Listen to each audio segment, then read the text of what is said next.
Ah, tá gravando. Boa noite, todo mundo.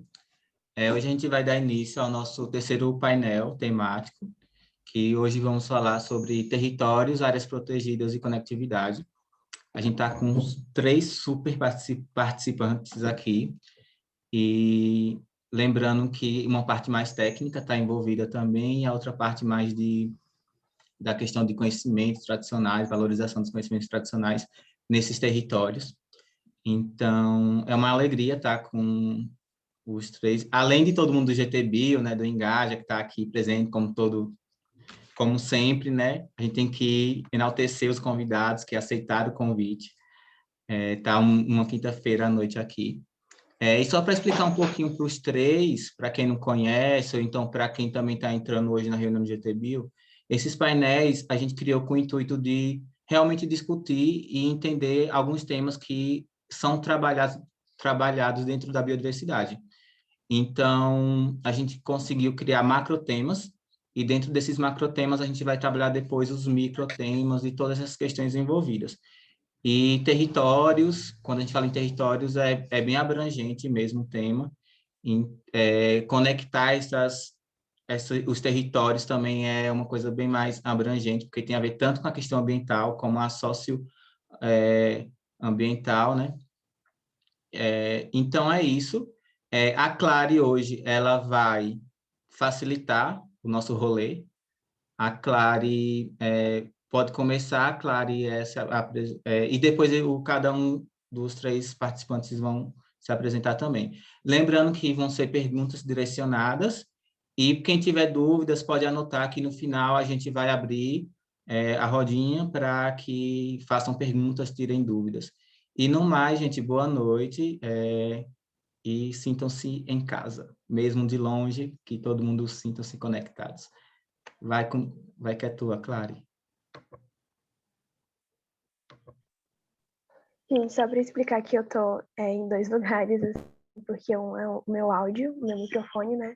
E o outro é a minha câmera, que tem os dispositivos que um não desce no outro, enfim. Então, meu nome é Clariana, tenho 17 anos, estou no Engaje, no GT Bio, há mais ou menos um ano. E eu sou de Mato Grosso, Cuiabá, mas eu moro em São Paulo. Dando uma apresentada rápida, né, em quem eu sou, só para a gente ter uma conversa, assim, mais humanizada, né? Quem quiser abrir a câmera também.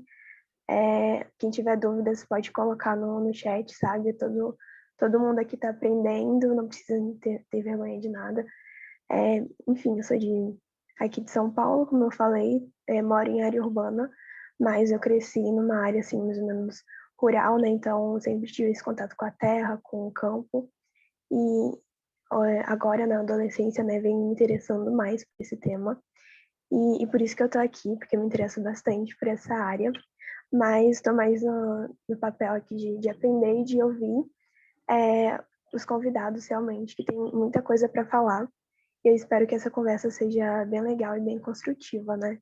Dando uma introduzida rápida, né, nesse assunto de territórios e áreas protegidas, que tem tudo a ver com biodiversidade, com espaços verdes, e também com os povos, né, com a soberania de cada povo, de cada indivíduo, que também está totalmente ligado com biodiversidade, né? Por definição, território é uma grande extensão de terra com uma delimitação, né? Mas a gente também encontra essa definição de território muito ligada com a posse e o poder sobre alguma coisa, né? E tem uma relação de localização e ecológica também. Pode reproduzir uma identidade étnico-sociocultural de quem tiver lá, né, nesse território. E em um contexto de propriedade territorial, representa a soberania de um povo, né? A soberania, quando a gente está falando disso, é a liberdade e o poder de escolha que aquele povo tem sobre sua alimentação, sobre seu modo de vida e tudo isso. E por vezes pode ou não garantir, né, uma proteção. E caso não exista um amparo da lei, como no caso dos territórios indígenas e tradicionais, né? Que no Brasil a gente sabe que tem pouco disso.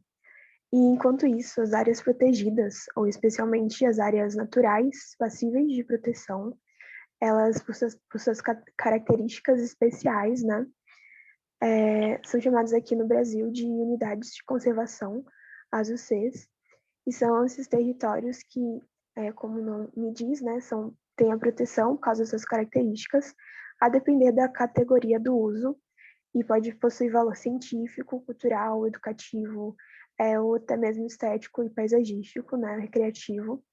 E, enfim, tem toda uma lei que fala dessas UCs, das unidades de conservação, e a função da garantia, né, dessa unidade de conservação.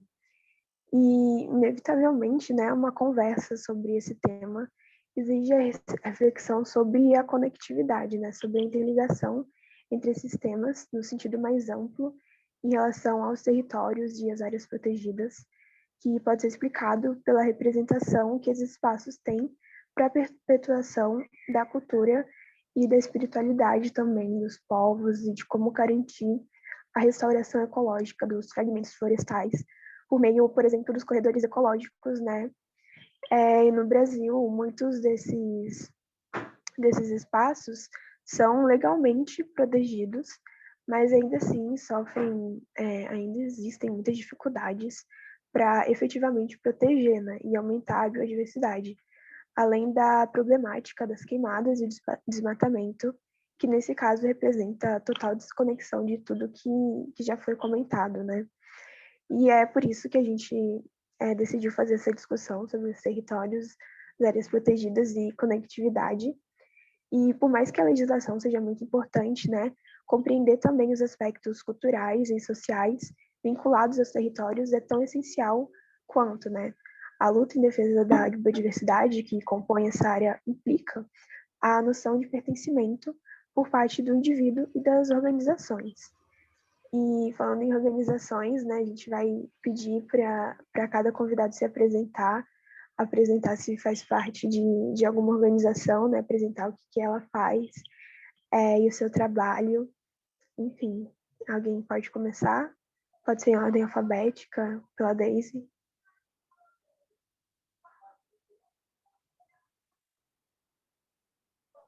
Sim, pode ser. Boa noite a todas e todos presentes. É um grande prazer ter sido convidada, né, pelo Engajamundo para compor esse painel que fala sobre territórios, áreas protegidas e conectividade, que é um tema muito importante para nós. Vou me apresentar, né? Meu nome é Deisiane Ferreira. Geralmente os amigos, né, companheiros de luta, me conhecem por Deise Ferreira. Eu sou uma sem terra, mas sem terra meio indígena. Sou uma mescla aí dos povos de luta. É um fardo, assim, um fardo e ao mesmo tempo um benefício, né? Quando você sai dessa área de amortecimento, de conforto, que é estar apenas enquanto ouvinte e vai para ser um participante ativo, né, da luta. E assim não foi muito diferente comigo, que vim compor o assentamento, né, vai fazer 12 anos, e minha família toda vem também da luta pela terra. E hoje, com quase 12 anos, tanto de assentamento quanto quase de Teia dos Povos, né? A Teia dos Povos ela surgiu em 2012 e hoje ela se torna uma das maiores referências em termos de articulação de povos, né? E do trabalho com a agroecologia aqui no sul da Bahia. Bom, a Teia dos Povos é uma rede de articulação. Muitas pessoas ficam em dúvida, né? O que é a teia, né? Como é a teia? Tem um movimento. A teia é uma rede de articulação que trabalha com vários povos. Cada povo, né, em sua tradição, também tem o seu movimento enquanto organicidade. E a teia é justamente composta por essa diversidade de povos, né? Tem um povo nosso indígena, tem um povo quilombola, um povo sem terra, os ribeirinhos, tem um povo das cidades, que compõe os parceiros das universidades, professores, reitores, tem as instituições que também compõem a teia dos povos, os movimentos urbanos, né, periurbanos, e a teia é toda essa diversidade, né? A teia hoje ela também não está só na Bahia, ela hoje é composta por diversos elos e núcleos, que elo e núcleo é um termo muito para quem está engajado há mais tempo, né, na teia dos povos, que a gente não se refere a parceiros, né, mas sim núcleos e elos. Os núcleos são todas as comunidades quem luta e quem está dentro da terra e do território, e os elos são os nossos amigos, companheiros de luta que estão nas instituições, que estão em outras formas de luta também na cidade. E a gente tem caminhado, né? A TEI, ela surge em 2012. Primeiro surge a jornada de agroecologia, que foi feita aqui no assentamento, foi construída por diversos povos aqui no sul da Bahia. A gente teve o prazer de construir ela aqui na nossa casa, né, no assentamento Terra Vista, lá em 2012. E de lá para cá a gente tem caminhado, né, cada vez mais juntos, porque a TEI lá em 2012 ela nasce com esse propósito. A gente estava construindo coisas parecidas, né, a luta pela terra, estava vivenciando os mesmos conflitos, só que em territórios diferentes. Porém, a questão da territorialidade da teia, ela é muito ligada à união, né? Quando a gente quando traz essa referência de terra e território para a teia dos povos, a gente não consegue distinguir territórios, e sim povos que lutam, né? Pela sua permanência existe nos seus territórios. Aqui no sul da Bahia, no extremo sul da Bahia, tem lutas épicas, né, do povo Tupinambá, nosso povo Tupinambá, e do povo Pataxó, que são lutas aí desde o início do processo, né, infeliz de colonização do nosso território. E essas experiências, né, e justamente como o cacique Nailton, referenciar o cacique Nailton, o cacique Barro, Elcio Ferreira, a Muniz, Tupinambá, Dona Maria, né, da Serra do Padeiro também, o cacique Ramon, a Mulher Medicina, né, que é uma grande referência para nós, Nádia Cauã, e entre muitas outras e outros, né, grandes lideranças da teia dos povos, né. Então, em 2012, ela surge nesse propósito, a gente abrir uma frente ampla de diálogo e a gente poder se juntar mais de pertinho, tete a tete, para poder ver as formas de caminhar, né, e de resistir nesse território. É um território que derramou e derrama muito sangue, porque os conflitos, com o passar dos anos, né, foi se tornando cada vez mais sutis, porque esse processo aí do latifúndio, ele também se torna mais sofisticado, né? Só que a gente, os povos, o formato de resistir, né, que está dentro da teia dos povos é justamente esse, né? De também se reinventar, mantendo suas tradições. Então, a teia, para concluir, é essa emaranhada, essa rede aí de diversos povos, não só na Bahia, que lutam, né, pela terra e pelo seu território. Aí a gente traz as sementes, nosso principal princípio sendo a terra e território, mas os nossos fundamentos são as sementes, a soberania alimentar, a geração de renda, a formação das mulheres, jovens lideranças. A gente trabalha com os sistemas agroflorestais, porque a gente sente a necessidade de fazer o cerco, né, contra os latifúndios. Muitas comunidades já têm lutado por plantar água. É uma missão nossa também, levar água para as terras que estão totalmente devastadas aí, justamente que desse travamento de luta aí contra os latifúndios, né, os grandes latifúndios dos nossos territórios. E a gente tem caminhado junto, né? O mestre Joyce, ele fala uma coisa muito interessante. Ele diz que a gente tem que andar junto que nem catitu, porque senão a onça come. E assim a gente tem feito, né? Esse provérbio aí a gente tem seguido à risca, que é justamente cada vez mais andar junto, caminhar junto para se fortalecer e lutar contra o nosso principal inimigo, que é o imperialismo. E essas ferramentas, né, que surgem a partir desses diálogos, dessas grandes lideranças dos mestres e mestras que compõem a teia dos povos, né, ela tem nos fortalecido. A teia traz várias experiências que tem mudado a realidade da forma como a gente defende nosso território, né? O cacique Nailton, em 2013, quando a gente decidiu, na jornada, aliás, a gente decide fazer uma carta à terra, né? Essa carta, ela surgiu com o princípio da gente se juntar e a gente definiu que somente se encontrar uma vez por ano não era suficiente porque a gente almejava construir.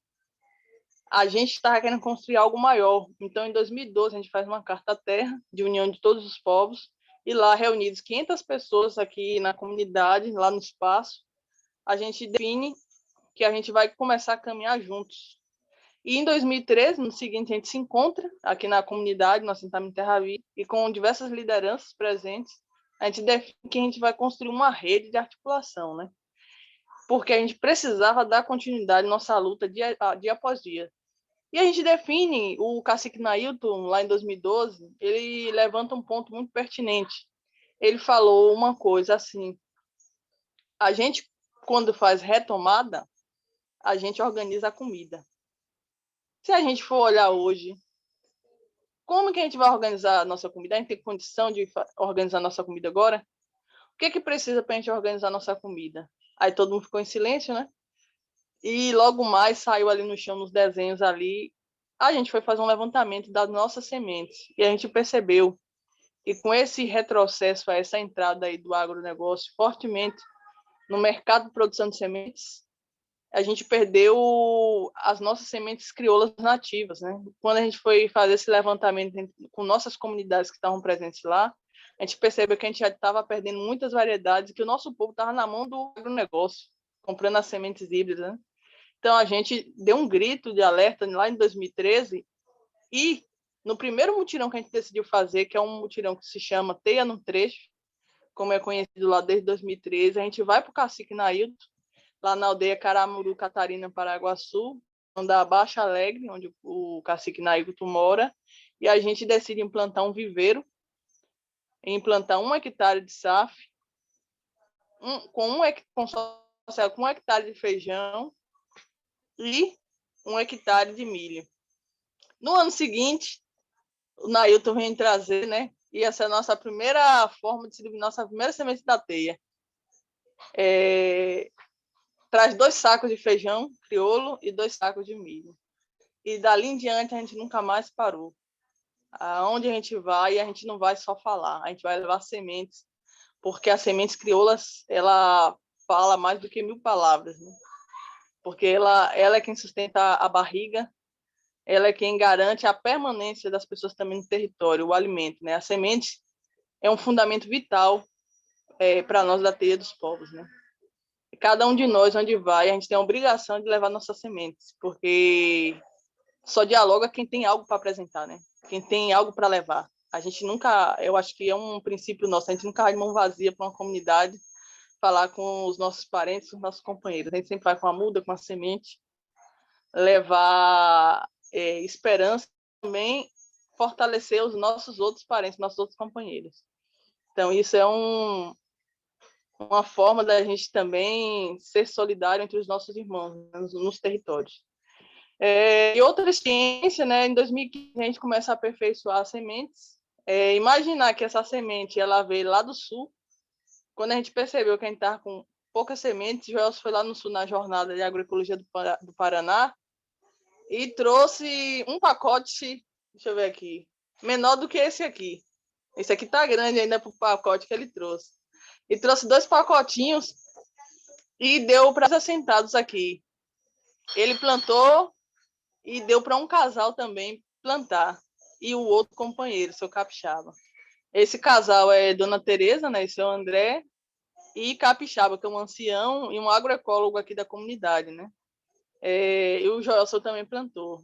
Essa semente foi que aí em 2013, em março de 2013, a gente levou para o Cacique Nailton. Quando a gente sai de Cacique Nailton com essas sementes, a gente começa a fazer os trabalhos lá na aldeia, né? E de lá para cá, a gente tem construído diversos mutirões, trechos na teia, em outras comunidades. A teia, ela tem uma experiência que começa também amargosa, que se chama, acho que alguns de vocês já ouviram falar, as pré-jornadas. As pré-jornadas, elas começam não por nós, né? Não foi uma experiência do núcleo duro, né? Como a gente compõe os anciões aqui da TEI, as mestres e mestres. Mas foi um grupo de jovens, né? Do IC, que é uma licenciatura, Educação do Campo, e eles propõem fazer uma pré-articulação antes da grande jornada de agroecologia. Então, lá, se não me engano, falha a memória, 2016, surge a primeira jornada, a pré-jornada de agroecologia. E a pré-jornada de agroecologia foi uma das nossas maiores invenções em termos de nos organizar com mais antecedentes para a gente comprar nossas grandes ferramentas, que é as pré-jornadas de agroecologia na Bahia. O pessoal de Amargosa, de Irará, faz uma pré-jornada e constrói aí ferramentas que irão consolidar, desembarcar na jornada de agroecologia. A experiência foi tão boa das pré-jornadas, feita com a juventude lá, que todas as outras comunidades também aceitaram e quiseram fazer em suas comunidades. Então, deu super certo, né? Porque é um espaço onde todas as comunidades colocam o que está desenvolvendo, que desenvolveu durante o ano, com as atividades não só voltadas para a agricultura, para a agroecologia, para o reflorestamento, mas também com relação à produção dos alimentos, as formas de conflitos, né? As soluções para esses conflitos, e também a auto-organização, que é um princípio fundante da teia dos povos, né? A gente não é um formato paternal, né? Onde tem alguma instituição maior que nos financia, que nos banca. Não tem nada disso. O negócio aqui é justamente sair da aba do Estado e construir com os pés e mãos, né, com a força e a coragem, as nossas ferramentas de luta, né? De nos organizar, de nos fazer a autoluta, na autodefesa. E a pré-jornada ela se torna, com o passar dos anos, essa ferramenta. É uma ferramenta de auto-organização de cada núcleo e de cada elo, né? Só para vocês terem ideia, em 2019 foram realizadas quase 30 pré-jornadas. Vou colocar, arredondar para 30 pré-jornadas de agroecologia, no território da Bahia. Então, na jornada de agroecologia, foram 4.000 pessoas, foi uma jornada de agroecologia no Paraná, e isso tudo fruto, né, da nossa organização, enquanto núcleo e enquanto elo. Foram 17 cozinhas autônomas, todo mundo, né, levou sua alimentação, sua produção, que fez, se organizou durante o ano. E lá a gente teve, né, mais ou menos 60 instituições e núcleos e elos reunidos, né? Então, essas experiências da jornada de agroecologia, das pré-jornadas, da rede de sementes, né, que começou como um banco e se transformou numa rede, porque hoje a semente da teia, né, está com o povo Guarani em São Paulo, hoje a semente da teia está no México, hoje a semente de teia está em outros lugares aqui da América Latina, em outros países, com outros povos, e está espalhada também suas sementes aqui pelos outros territórios no país, né? Então, ela tomou uma dimensão muito grande. Uma senhora lá em Minas Gerais me falou uma coisa muito importante. Ela falou assim, a gente estava falando sobre sementes crioulas, e ela disse, as sementes vão onde nossos pés não conseguem ir. Ela falando isso, ela falou tudo. A semente é uma das nossas maiores ferramentas de luta e defesa de nossos territórios, que foi o que Nailton tinha falado lá em 2013. Ele falou assim, comida não se faz retomada. Nenhuma organização depende do Estado, deve depender do Estado para fazer sua auto-organização, sua luta. Babal, Joelson, entre muitas outras lideranças, sempre batendo nessa tecla. Para a gente fazer luta, a gente tem que produzir nossa própria comida. Porque o que a gente quer construir, a autonomia nossa, não dependerá das mãos do imperialismo. Ele jamais vai deixar a gente avançar e defender os nossos territórios. Então, o que a gente quer construir tem que ser feito com nossas próprias mãos, né? Então, todas essas experiências, né, que eu falei um pouquinho aqui, desculpa se eu estou alongando demais, é fruto, né, de todas essas experiências também que vêm da nossa ancestralidade, né? Não adianta eu falar da teia dos povos sem eu falar que tem uma luta muito maior, é uma luta milenar e um conhecimento milenar que vem dos povos originários, que vem dos nossos povos originários, do nosso povo preto, o povo que está fazendo luta, está resistindo, tem sua ciência na terra, né? A teia é amparada por muitas mãos, mas, sobretudo, pela espiritualidade, pela ancestralidade dos que acompanham. É importante ressaltar também os outros territórios, justamente porque a teia ela não é um nome, não é um nome físico, né? Não é Joelson, não é Cacique Nailton. A teia ela é justamente essa diversidade. Quando a gente vai no Maranhão se encontrar com os povos da teia dos Maranhão, porque tem duas, né?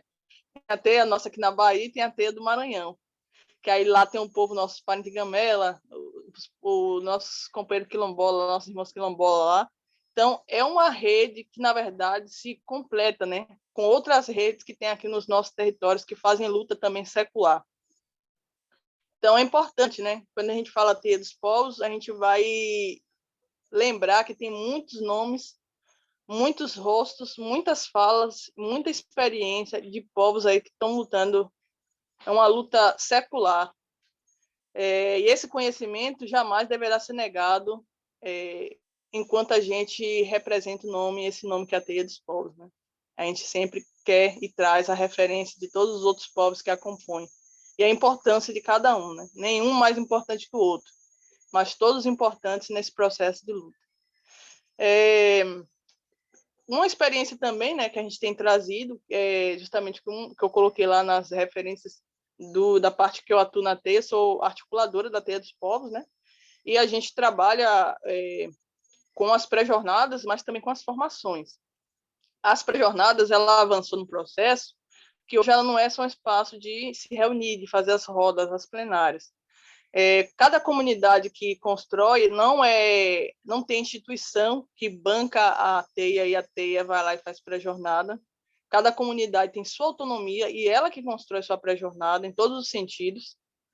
E cada comunidade decidiu, no segundo e no terceiro dia de atividade, são geralmente 3 dias por cada pré-jornada, e justamente nesses últimos 2 dias, as comunidades realizam os mutirões, que esses mutirões são pensados em fazer as barreiras de florestas, né, que é o plantio dos sistemas agroflorestais, mas também produzir alimentos, né, produzir a rede de sementes. Cada comunidade, geralmente, ela se compromete em produzir, em fazer os bancos de sementes, né, que é justamente para a gente compor nossa rede de sementes. Não só isso, né, tem a questão da alimentação. Hoje eu acho que a soberania alimentar é uma grande discussão, um grande viés da TEIA, que também, para ter a soberania alimentar, a gente precisa derrubar aí muitos paradigmas ainda, principalmente pelo que a gente construiu lá atrás, em 2012, nós crioulas nativas. A gente hoje ela atua amplo, né, com vários povos na América Latina, em outros países também. Hoje temos sementes também de Guiné-Bissau, de petróleo, então a gente tem uma frente ampla de diálogo com os povos, outros povos, né, justamente por essa herança, né? Nossa maior herança de todos os povos indígenas originários, nossos povos pretos, é justamente as sementes crioulas, né? Nativas, que vêm do outro continente nosso, Mãe África, e do nosso povo aqui, nosso território aqui. Para concluir, né? A TEIA, eu espero que eu possa ter, se eu fosse falar realmente toda a amplitude aí que a TEIA dos povos, eu ia passar mais tempo. Eu estou tentando ser mais dinâmica, ser dinâmica e ser breve, na verdade, né, para falar um pouco da Teia dos Povos, o que é todo esse processo, mas espero que vocês tenham entendido, né?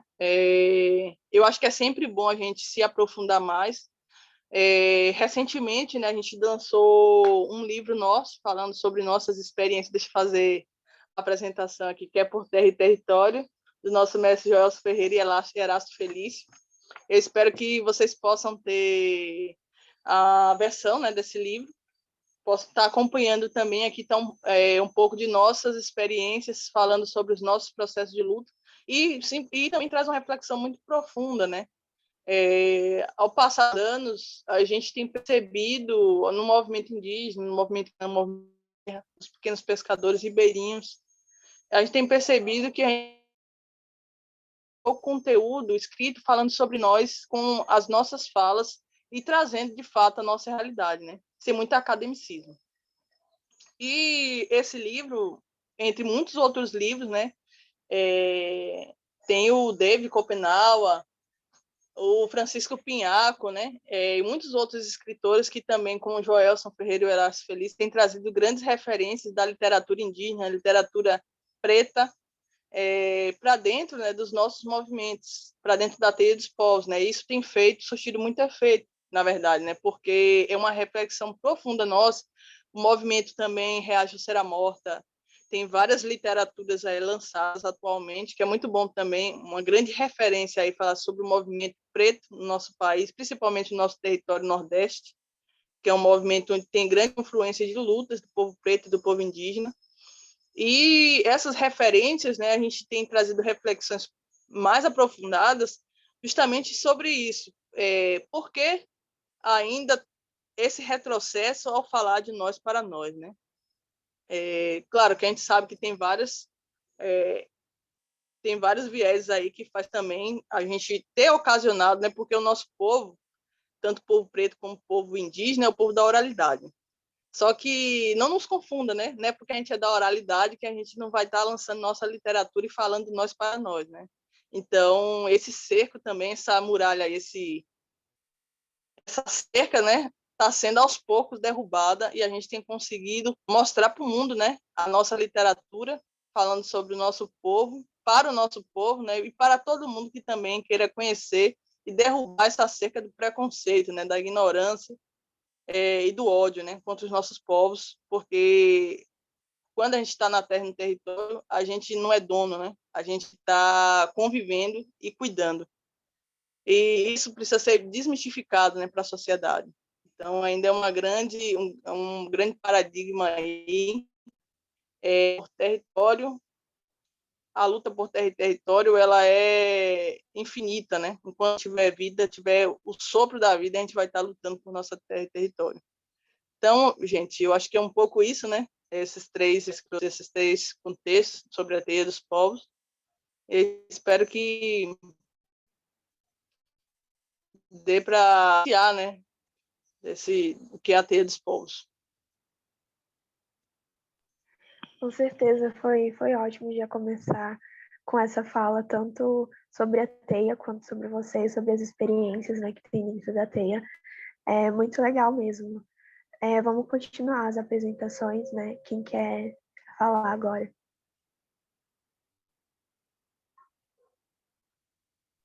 Eu posso falar? Tudo bem, gente? Boa noite. Também queria agradecer muito o convite de estar aqui, dividindo esse momento, numa quinta-feira à noite. Eu acho que essas trocas, já nesses poucos minutos aqui, já aprendi muito com essa fala, com todas as que foi falado antes. Então, acho que estou aqui, na verdade, para falar um pouquinho, mas acho que vou sair ganhando muito, né? Então, como ouvinte também, acho que uma experiência muito legal. Meu nome é João Vitor, eu sou nascido e moro em São José dos Campos, no interior de São Paulo, perto de São Paulo, 1 hora, um pouquinho de São Paulo. Fiz engenharia ambiental e comecei, durante a faculdade, estagiar na ONG que eu atuo hoje, trabalho, né, que é o Corredor Ecológico do Vale do Paraíba, né? São José dos Campos fica no Vale do Paraíba, né? E desde 2018, então, eu comecei fazendo estágio voluntário, né? Depois, realmente, comecei a trabalhar de fato na organização, contratado, e e aí, falando um pouquinho mais do corredor em si, né? O Corredor Ecológico é uma organização que surgiu em 2010, aqui no Vale do Paraíba, né? E como o próprio nome já diz, o intuito era de formar corredores ecológicos na região. O vale é formado por 2 grandes serras, né? A Serra do Mar e a Serra da Mantiqueira. E que, devido ao ciclo, todos os ciclos, né, históricos de ocupação aqui da região, né, que começa lá atrás, com ouro, né, com a trilha do ouro, depois cana e aí, principalmente o café, que aqui era muito forte o café, houve uma grande devastação, né? A gente sabe que a Mata Atlântica, a cobertura vegetal da Mata Atlântica hoje, né, os estudos mais recentes falam em torno de 28%, outros já falaram um pouco menos, né? E a região aqui foi intensamente devastada também. Apesar de que, se você vai olhar, se a gente para olhar a região como um todo, né, as serras acabam puxando a cobertura vegetal para cima, né? Porque são os maciços onde as pessoas não conseguiram chegar para ocupar e, né, usar para o café, porque é uma região, aqui a extensão do Vale do Paraíba inteiro, com mais de 30 municípios, é muito íngreme, declivosa, né? E então, mas tem muitas regiões no meio do Vale do Paraíba, tem municípios que a cobertura vegetal é muito baixa, né? Tem quase nada de vegetação. Então, o corredor surgiu com esse intuito, né, em 2010, e foi feito um estudo, né, para traçar os melhores caminhos ali de corredores ecológicos, né? E assim como a grande maioria dos estudos que é feito no sentido de corredores ecológicos considerou muitas das variáveis físicas, né? Então, a melhor declividade, onde tem água, onde tem nascente, não tem. E aí, conforme, daí durante esses 10 anos, com esse estudo, a gente começou, né? Eu não estava, mas a Carol, que está aqui, já está aqui na sala também, ela já estava desde 2010, começou a tentar, então, implementar e reflorestar, né, a nossa região. E a primeira coisa que a gente percebe é óbvio que as variáveis físicas, estudos podem dizer, né, quais são os melhores caminhos para corredores ecológicos e tudo mais, mas se não tem o envolvimento social, se não tem o conhecimento de quem está na região, se não tem a participação das pessoas que ali estão, né, a gente praticamente pode engavetar, né, esses estudos. E que são importantes, têm a sua relevância, né, mas a participação das pessoas, né, de fato, a mobilização dos proprietários rurais aqui, a gente, por ser uma região muito declivosa, acaba que a grande maioria são pequenos proprietários aqui, né? Se eu não me engano, mais de 90% são pequenas propriedades rurais. E, então, é muito fragmentada, né? A paisagem no sentido de propriedade, e as terras estão em áreas privadas, né? A gente não tem praticamente área pública mais. E aí, aí foi que a gente começou a perceber que realmente não tinha como, e aí começamos, então, né, a trabalhar muito a partir da mobilização, né? Que é o que, de fato, vai garantir essa floresta de pé, né? Porque as florestas já existiam, né? Aqui não existem mais exploração, né? Humana, então é, o trabalho de mobilização, que é o que a gente mais faz hoje para procurar as áreas para reflorestar, né? E, e trabalhar com esses produtores rurais. E paralelo também, eu também hoje faço mestrado, né? Também gosto bastante da parte acadêmica e faço mestrado em desastres naturais, que também se conecta muito com essa questão, né, de o quanto que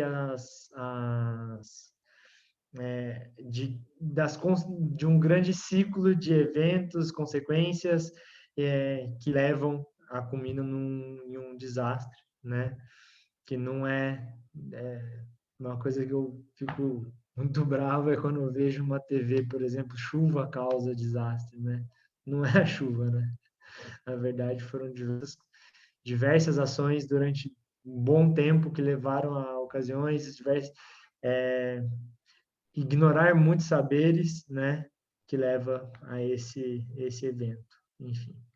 Então, é um pouquinho isso o que a gente faz aqui. Então, a gente trabalha com restauração florestal, planejamento da paisagem também, né, e com a mobilização social e também um pouquinho de educação ambiental, porque a gente entendeu que sem a educação ambiental, realmente, né, era o que faria sentido para manter as florestas que a gente tanto quer de pé, né? E que o quão importante era mostrar para as pessoas da região que a importância do pertencimento e do entendimento de que na nossa região também tem também há meio ambiente, né? A gente brinca que por ser uma cidade, São José dos Campos, muito urbanizada, né? Quando a gente pergunta para as pessoas o que é meio ambiente, né?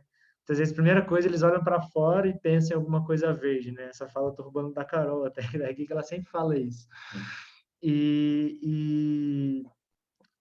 Mas é muito isso, né? Porque as pessoas não têm a noção, pelo menos nas grandes cidades, do pertencimento de que aqui também é meio ambiente, que também tem o ar, que a água que ela bebe é o produtor rural que produz, né? Com as suas matas, enfim. Então, a gente trabalha um pouquinho nessa linha. Espero que tenha dado para entender. Com certeza deu para aprender bem, deu para ter bastante noção, tanto sobre o trabalho de vocês, a localidade, né? Enfim, é bem rico também. E aí agora falta o Lério para se apresentar.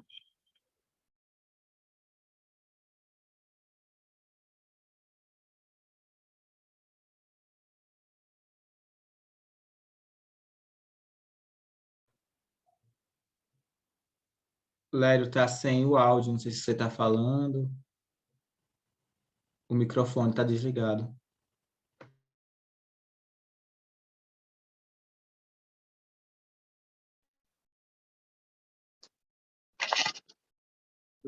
Boa noite a todos. Só confirmar se todo mundo está me ouvindo bem, está chovendo aqui. Todo mundo consegue me ouvir bem aí? Sim, para ouvir. Beleza, então. Eu me chamo Hugo Melo, mais conhecido como Lério.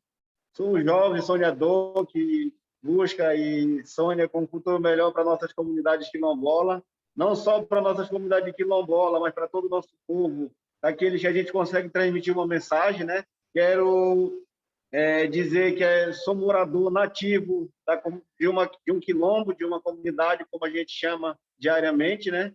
Até então, poucas vezes a gente chama de quilombo, a gente chama mais de comunidade, porque já é uma mudança que vem sendo feita pela convivência do dia a dia da nossa população, né? Até então, quilombo, o pessoal refere muito ao quilombo dos Palmares, né? Mas a gente não deixa de resgatar e dizer que nossas comunidades são um quilombo. Então, a nossa atuação aqui no nosso município, frente à organização da juventude, e aí o Engaja vem para nos ajudar, na verdade, para descobrir ferramenta que a gente já tinha, mas que a gente não estava conseguindo usar, né? E quero dizer um pouco assim da parte que a gente de atuação minha própria. A gente trabalha frente por exemplo, muitas mobilizações. A gente consegue fazer um trabalho muito árduo, porque são muitas comunidades quilombolas que a gente tem no município, são 37, divididas aí em praticamente 4 a 5 rios. É lugar muito distante um do outro, e a gente tem muita dificuldade na locomoção, na logística de se deslocar de um lugar para o outro. Isso atrapalha muito. E as nossas comunidades, poucas, têm o sinal de internet. Muitas comunidades nossas, elas só conseguem receber uma mensagem através do rádio, né? Muitas pessoas não têm a televisão, muitas pessoas ainda vivem na lamparina, muitas pessoas não têm uma água de qualidade para beber. Então, o sofrimento dessas pessoas a gente acompanha quando a gente consegue chegar nesses lugares mais distantes que são nossas comunidades.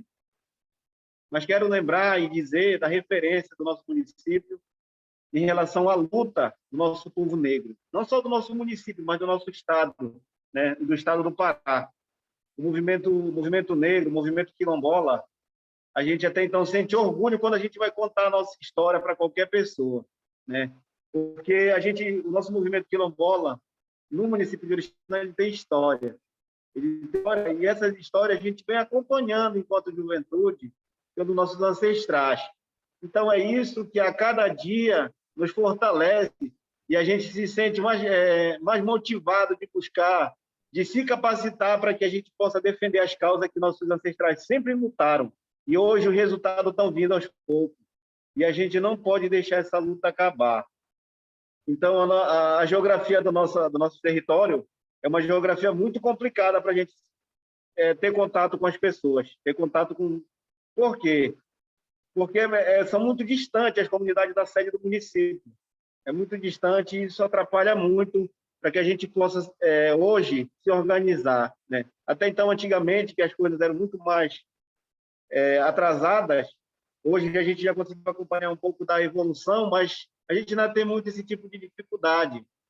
Mas hoje a gente aprendeu uma maneira diferente de se organizar, de lutar, de defender os nossos direitos, de se articular, de buscar parceiros. E quando a gente entra numa rede onde a gente conta a nossa história, que as pessoas ficam ouvindo, a gente percebe que muitas pessoas se emocionam, muitas pessoas ficam ali se vendo quando alguém está falando alguma coisa, porque a luta nossa do pobre, a luta sempre elas vão ser iguais, a luta do povo negro. E aí nós, enquanto movimento negro, enquanto quilombola, a gente sofre muito, porque tem a discriminação, tem o preconceito E aí, quando a gente percebe que, quando a gente se refere em muitos lugares que a gente é da comunidade, que a gente é do quilombo, a gente percebe uma ausência da pessoa quando a gente pronuncia que a gente é da zona rural, né? Infelizmente, a gente vive muito disso, muita dificuldade por conta disso, porque é o que a gente está vivendo no dia a dia, né? Mas isso, a cada dia que acontece, isso nos motiva, de a gente buscar o nosso direito, de a gente buscar o nosso espaço. E uma coisa que eu sempre coloco para muitas pessoas, para muitos jovens, cara, para as coisas melhorarem só depende de nós. Cada um pode fazer a sua parte, né? E dentro dessa base, desses princípios, a gente recebe muito apoio no nosso município, muito apoio das lideranças que lutaram muito, que defenderam nossos territórios, que tinham outras maneiras de se organizar, que não é hoje a maneira que a gente já vem se organizando, porque as coisas vão mudando, eles vão enfraquecendo, eles vão envelhecendo, eles vão tendo que sair, e aí a galera já tem que estar capacitada para dar conta de aguentar as lutas, de defender nossos direitos, principalmente pela busca do título definitivo da terra, que alguns territórios nossos que pertencem às comunidades quilombolas de original ainda não têm a terra titulada, né? A gente fica muito triste até então quando a gente fala sobre isso, porque tem um artigo da Constituição Federal que garante que as nossas terras, enquanto tiver negro, enquanto tiver pessoas morando em determinados lugares, e as terras já forem automaticamente reconhecidas, o Estado, o governo só deveria entregar o título definitivo para nós. E a nossa existência, ela sempre está permanente. E a gente sempre vai resistir, porque a gente acredita muito que a nossa história ela não é diferente dos nossos parentes que estão em outros lugares. E aí, quando a gente se junta, uma união que teve aqui na nossa região entre índios e quilombola, a gente se fortalece muito mais, porque a história dos índios ela é diferente no sentido de fuga, mas a nossa ela é parecida com a dos índios, porque a gente procurou o Mocão, procurou os lugares mais longe, fugindo, assim como eles também fugiram, e se escondendo embaixo de cachoeira, em barracões, para que a gente pudesse escapar do período da escravidão. E aí, diante dessa parceria com os índios, a gente se fortalece muito mais, porque as nossas organizações elas ficam mais fortalecidas. A gente não fica só um povo defendendo as nossas comunidades quilombolas. A gente se une dois povos que se tornam muito fortes e que sempre está buscando e sonhando com dias melhores.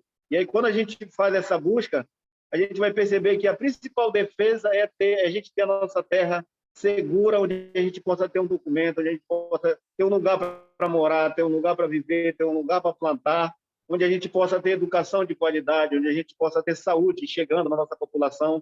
Com todas as dificuldades, com muita luta, a gente consegue se mobilizar através de formações, através de encontros, de mobilizações, que não é fácil.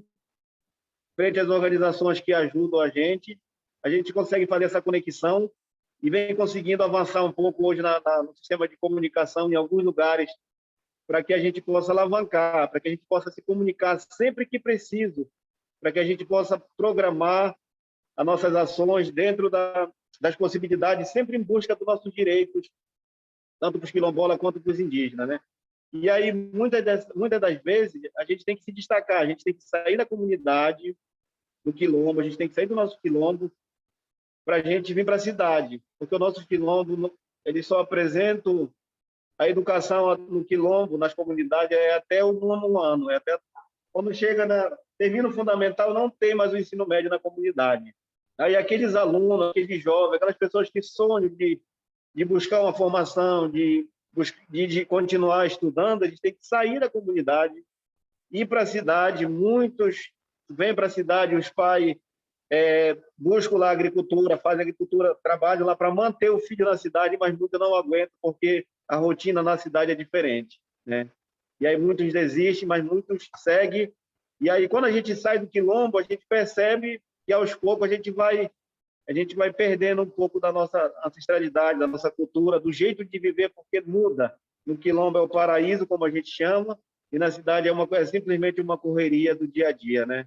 E não é fácil, porque dificilmente, às vezes, a gente consegue agregar trabalho e estudar, né? É muito difícil.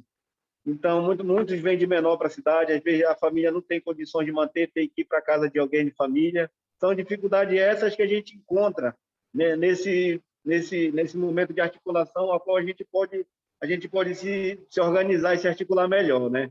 A gente tem uma organização por nome Arquimo, que é a nossa associação mãe, que representa todas as comunidades, né? E aí essa organização, ela tem escritório na cidade, no município, na sede do município de Oriximiná, a qual facilita para que as pessoas que vêm da comunidade possam ter ali um acesso tanto com as comunidades, quanto poder chegar lá, precisar de alguma coisa, precisar de estudar, de buscar leituras, de buscar apoio lá mesmo, para que a pessoa possa continuar e ingressando na faculdade também.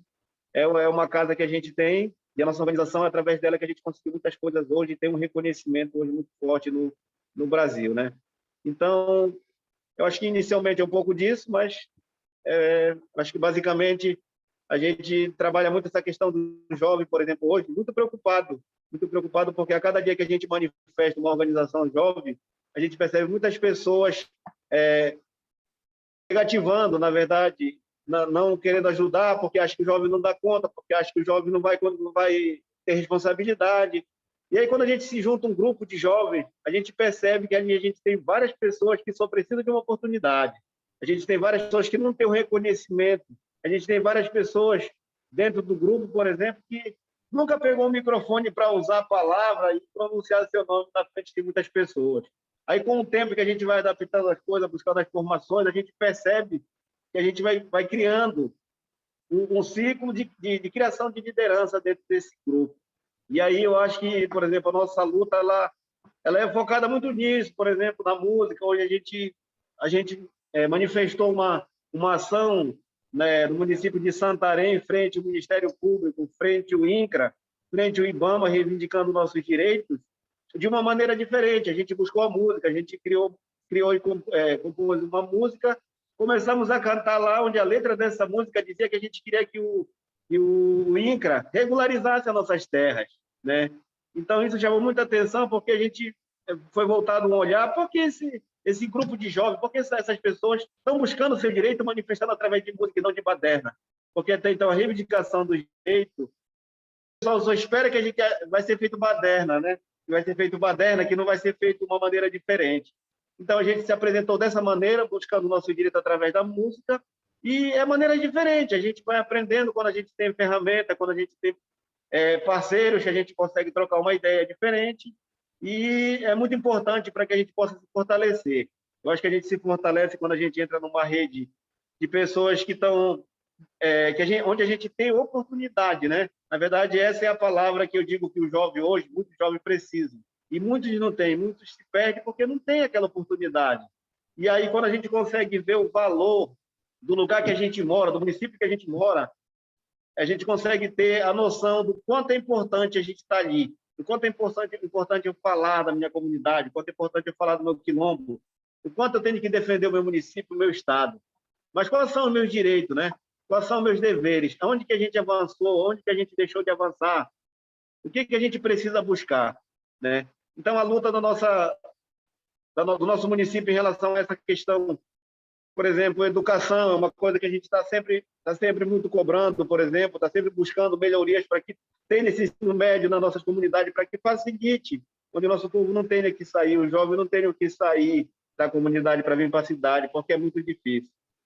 E quero só aproveitar e dizer que hoje a gente tem uma alegria que a gente não conseguia, mas hoje o secretário de Educação do nosso município é um quilombola de uma comunidade, e a gente acredita muito que muitas coisas isso vai favorecer muitas coisas para que a gente possa evoluir, ter esse espaço e tanto reconhecimento do quanto a gente sofre, a gente não vai precisar dizer, porque vai ter esse reconhecimento.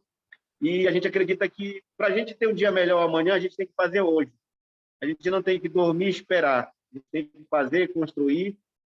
E a nossa mobilização é muito focada hoje na capacitação do jovem, para que muitos jovens tenham conhecimento do próprio lugar que ele vive, como que foi para chegar ali para ser esse nome da comunidade, qual é a terra titulada, o que eu posso fazer, qual é o limite, qual que é o meu futuro, qual é o plano que eu tenho para a minha área, qual é o plano que eu tenho para a minha comunidade, para a minha terra, para que amanhã eu não possa estar num lugar onde eu não tenha nem onde plantar, né? Então, a gente acredita muito nesse fortalecimento e eu acho que inicialmente é isso. Isso que você falou do jovem precisar de oportunidade não é uma coisa realmente real, né? É verdade. Eu falo isso por mim mesma, né? E o quanto que é importante ter organizações que ofereçam essa oportunidade, né? Tanto na própria comunidade, tipo, a própria comunidade em si, né? As próprias pessoas próximas, como também organizações tipo Engajamundo, por exemplo. Realmente fez bastante diferença. E aí eu tinha organizado algumas perguntas aqui, né, para direcionar para cada um.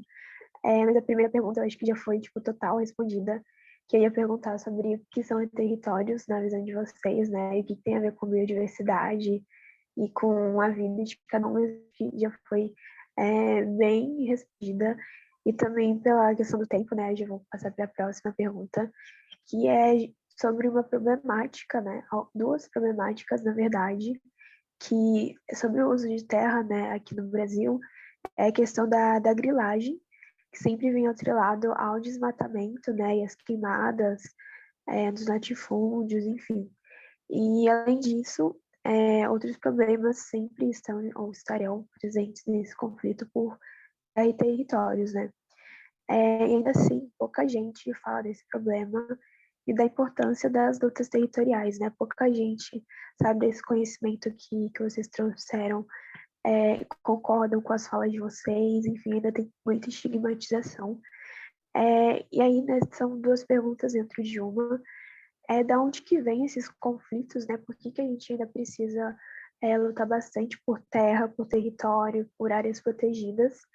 E por que existe essa dificuldade de fazer com que a população, principalmente a urbana, né, que está longe desses conflitos, reconheça e se engaje no movimento pelos territórios?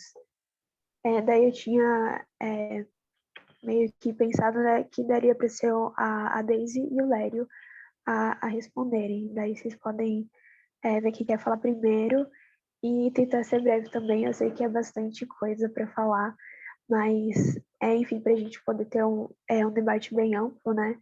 Você tentar um pouquinho ao tempo.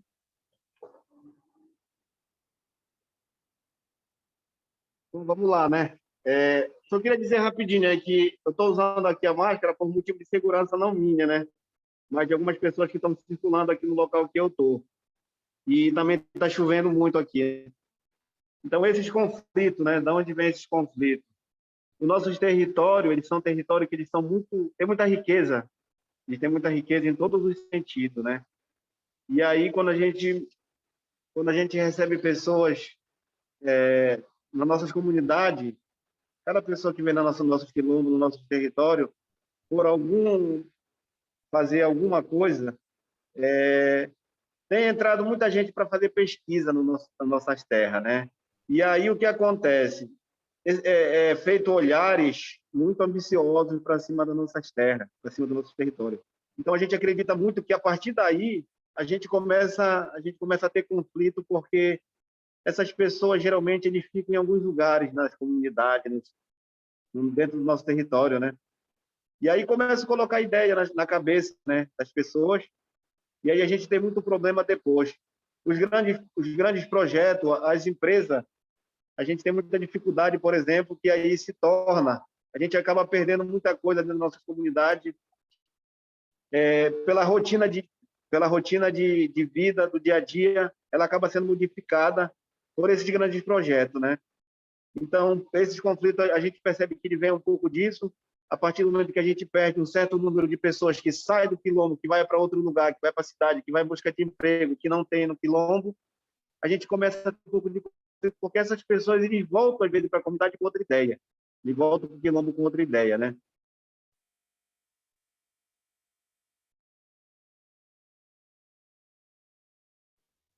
Legal. Daisy, você pode falar agora? Eu acho que complementar, né, a fala do Lério, esses conflitos, né, eles, como eu havia falado lá na introdução sobre a teia dos povos, o povo origina povo indígena, né, e o povo na nossa região, o território aqui, que tem um grande legado aqui, o nosso território da Bahia de conflitos, do povo preto e do povo indígena. É isso, o conflito ele não é de hoje, né? A gente está num território aqui que está colonizado desde 1500.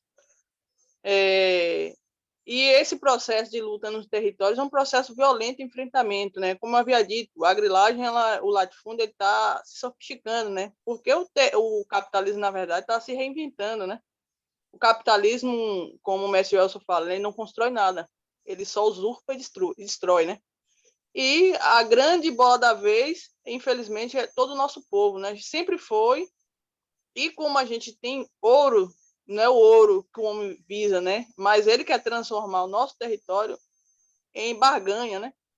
É um fato, assim, o conflito vem justamente disso, a gente está em cima das maiores riquezas que os gananciosos aí do imperialismo, dos grandes latifúndios aqui no país e fora, né, do país, visa, né, alcançar, que é os territórios das comunidades tradicionais, territórios que de quem está cuidando está preservando. Essa é uma grande verdade, né? Essas grandes empresas e outras instituições, né, de ensino usam justamente o povo para fazer grandes pesquisas aí, fazer o levantamento de onde estão os recursos hídricos, de onde estão os recursos naturais, né?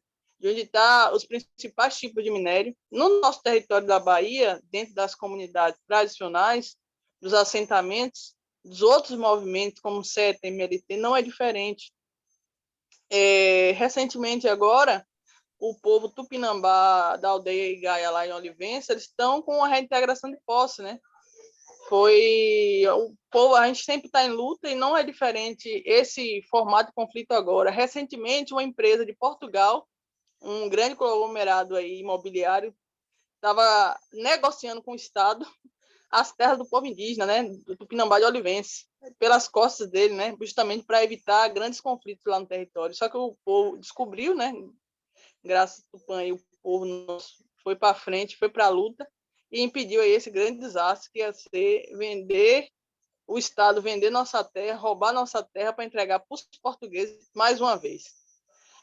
Então, os conflitos eles vêm de diversas partes, né, de diversas formas.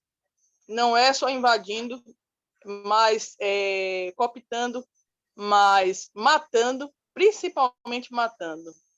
Esse período que esse governo fascista entrou foi o período que mais está matando o nosso povo nas comunidades. Aqui na Bahia não é diferente. Tem vários, na Bahia e em outros estados onde tem nossos parentes, companheiros, a gente tem perdido muitos companheiros na luta aí, que são guardiões da floresta, que são protetores das águas. E esse conflito está se intensificando cada vez mais, né? É um processo antigo, mas que assim como o capitalismo está se reinventando, essas grilagens estão mais sofisticadas.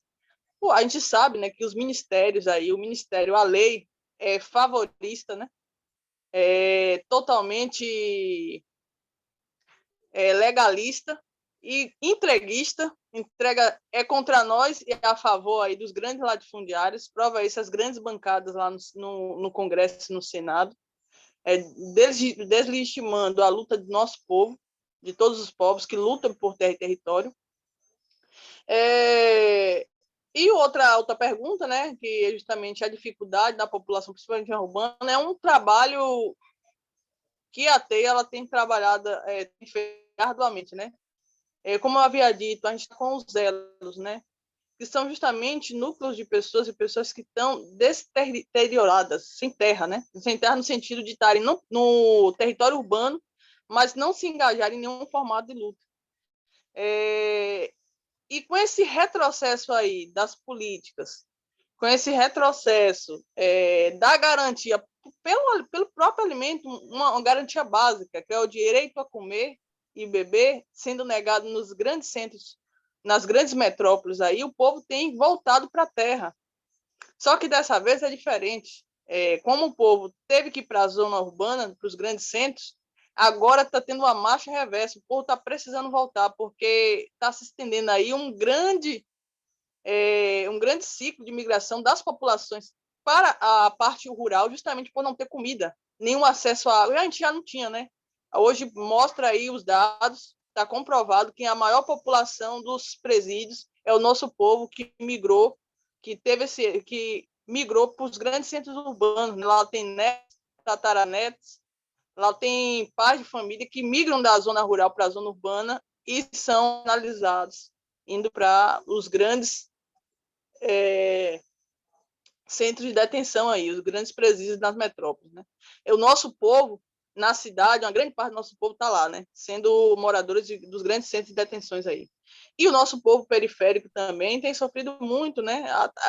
E essas formas de engajamento da teia dos povos vem justamente de correlacionar que essa luta no território urbano e no território rural, apesar de distintos, é uma só, porque o nosso povo, meu bisavô, que morou toda a vida no campo, ele migrou para a parte urbana.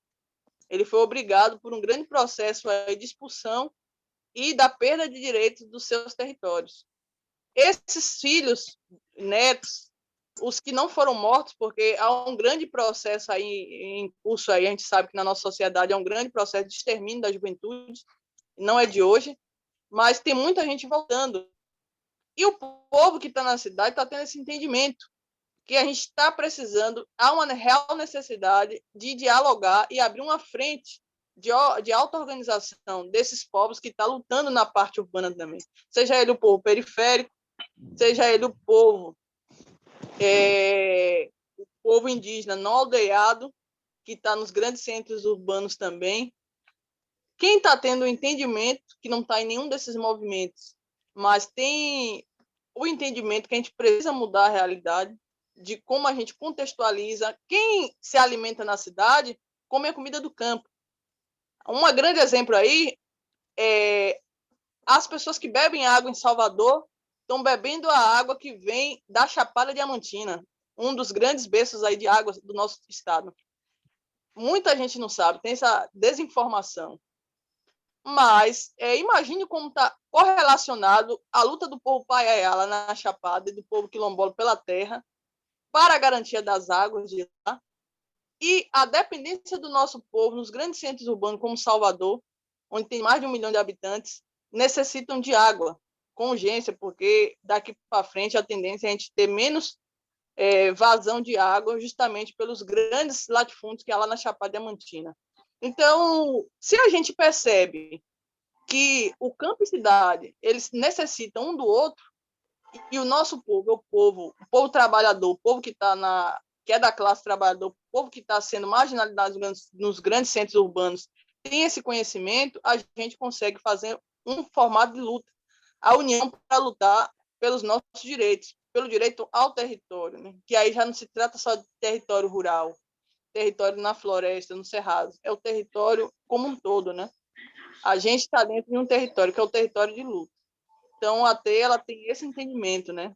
E a gente hoje tem somado grandes movimentos, grandes formatos de luta também no território urbano, que o território urbano tem essa necessidade de dialogar.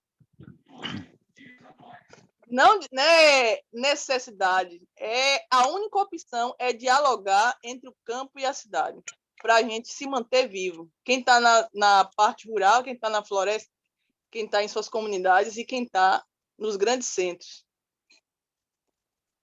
Eu estou anotando tudo que vocês estão falando aqui, porque é bastante coisa, é bastante para a gente pensar, né? E depois ver como é que a gente pode agir nisso tudo de implicamentos que vocês trazem, né?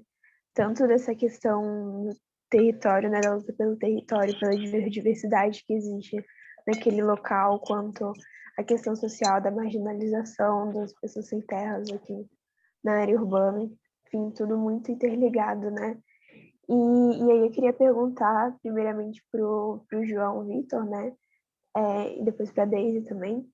Mesmo sabendo que existem os territórios protegidos por direitos, as unidades de conservação, por exemplo, nas visões técnicas de vocês e também mais humanizadas, né, e tal, sociológicas, além dessas, quais outras áreas devem ser prioritárias quando se pensa em conservação da biodiversidade, né?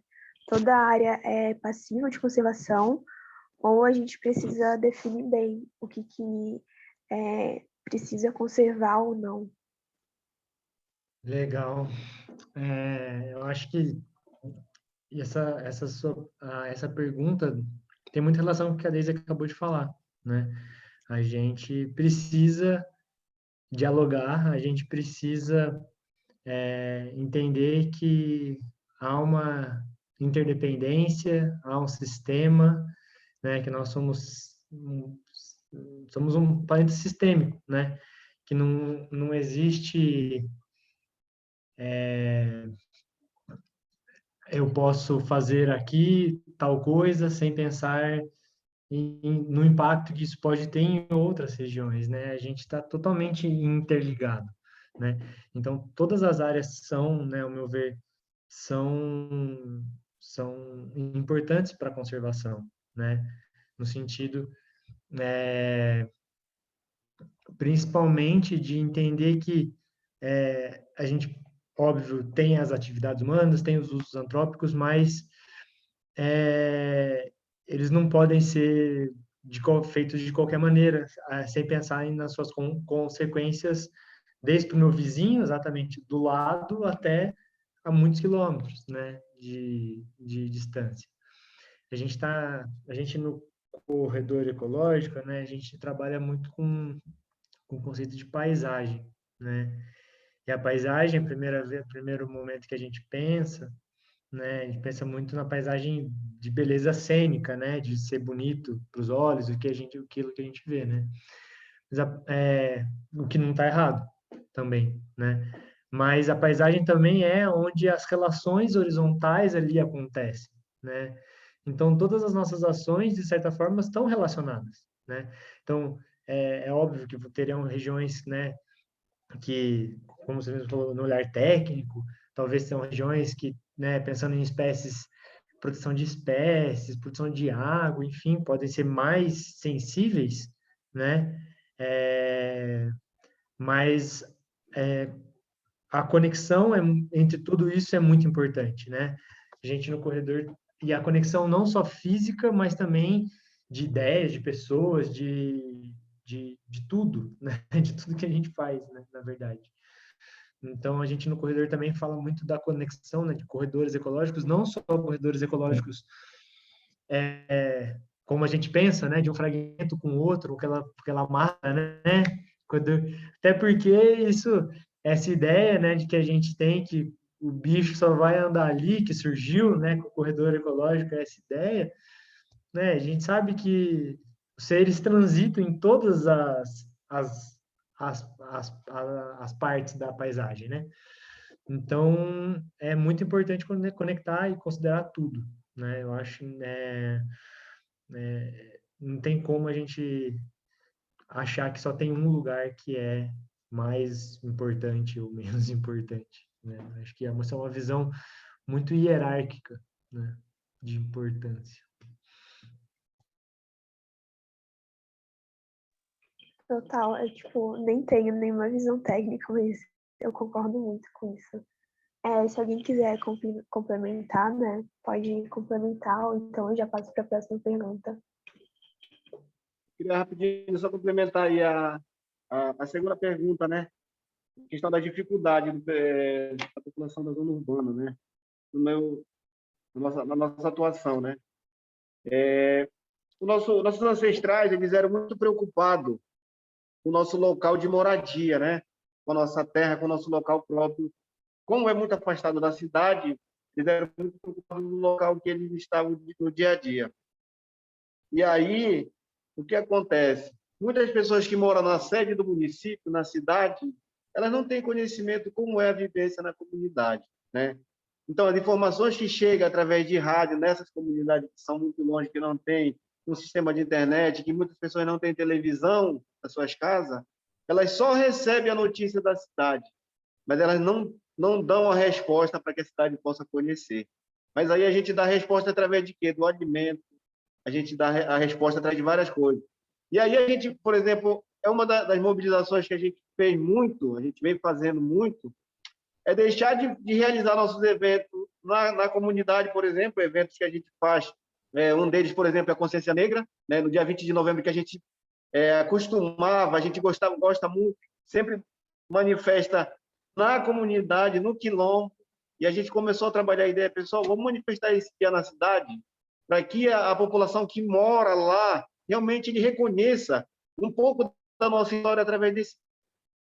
Porque é um dia, para a gente, que é um dia, parece que o preto, para nós pretos, nós negros, quilombolas, só tem valor nesse dia. Que é o dia, muitas pessoas usam essas palavras na rua até então. Hoje é o teu dia, hoje é o dia de vocês.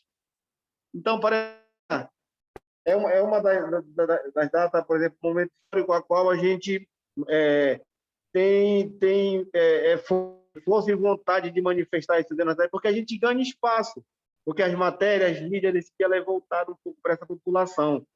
E aí, quando a gente começa a manifestar isso dentro da sede do município, na cidade urbana, a gente começa a ganhar esse espaço. E aí, quando a gente ganha esse espaço, a gente percebe a dificuldade que o povo tem na cidade, porque as comunidades são longe, a falta de informação, de interagir com a comunidade e a sede do município, a gente percebe essa dificuldade, que isso é uma grande dificuldade. E muita gente, por exemplo, é apaixonada pela nossa história, mas não consegue se engajar porque não tem o conhecimento. Pô, eu defendo, por exemplo, muitas pessoas falam, eu gosto de ver quando vocês vão para a luta, quando vocês vão defender alguma coisa, quando vocês estão no movimento, quando vocês se organizam, quando a gente vê divulgação de alguma coisa voltada a quilombo, a gente se interessa. Só que a gente não tem um conhecimento como é que é. Muitas pessoas têm vontade de ir na comunidade, mas às vezes não tem aproximação com ninguém, né? E quando a gente começa a sair da nossa comunidade para a gente manifestar, buscar os nossos direitos, não só na cidade, mas em outros lugares, a gente começa a perceber a vontade que muitas pessoas que moram na zona urbana têm de reconhecer e de se engajar, por exemplo, pela luta, pela defesa do nosso movimento, né? Só complementando um pouco.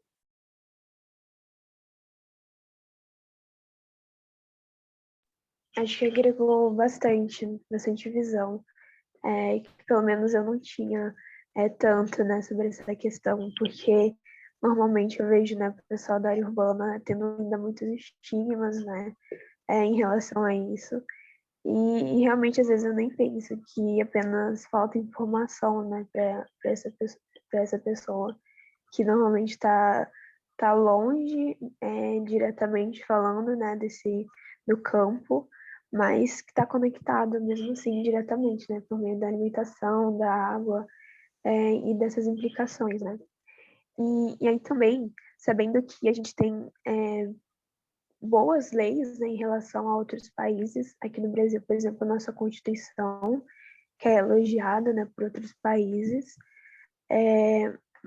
mas de acordo, né, com a vivência de vocês e também com o que a gente sabe, né, sobre a legislação brasileira, ela realmente assegura uma proteção, de fato, né, os territórios e as áreas protegidas, ou, na verdade, o que falta, né, para garantir o maior alcance dessas leis, né? Então, a gente tem boas leis até, mas o que falta para ter o alcance dessas leis, ou então se a gente não tem leis tão boas assim quanto a gente pensa, né? Às vezes a gente tem leis boas sobre alguma coisa, mas na questão do território nem tem, né? Enfim, quem quiser falar agora, eu tinha pensado de ser o João e o Lério, mas fica à vontade.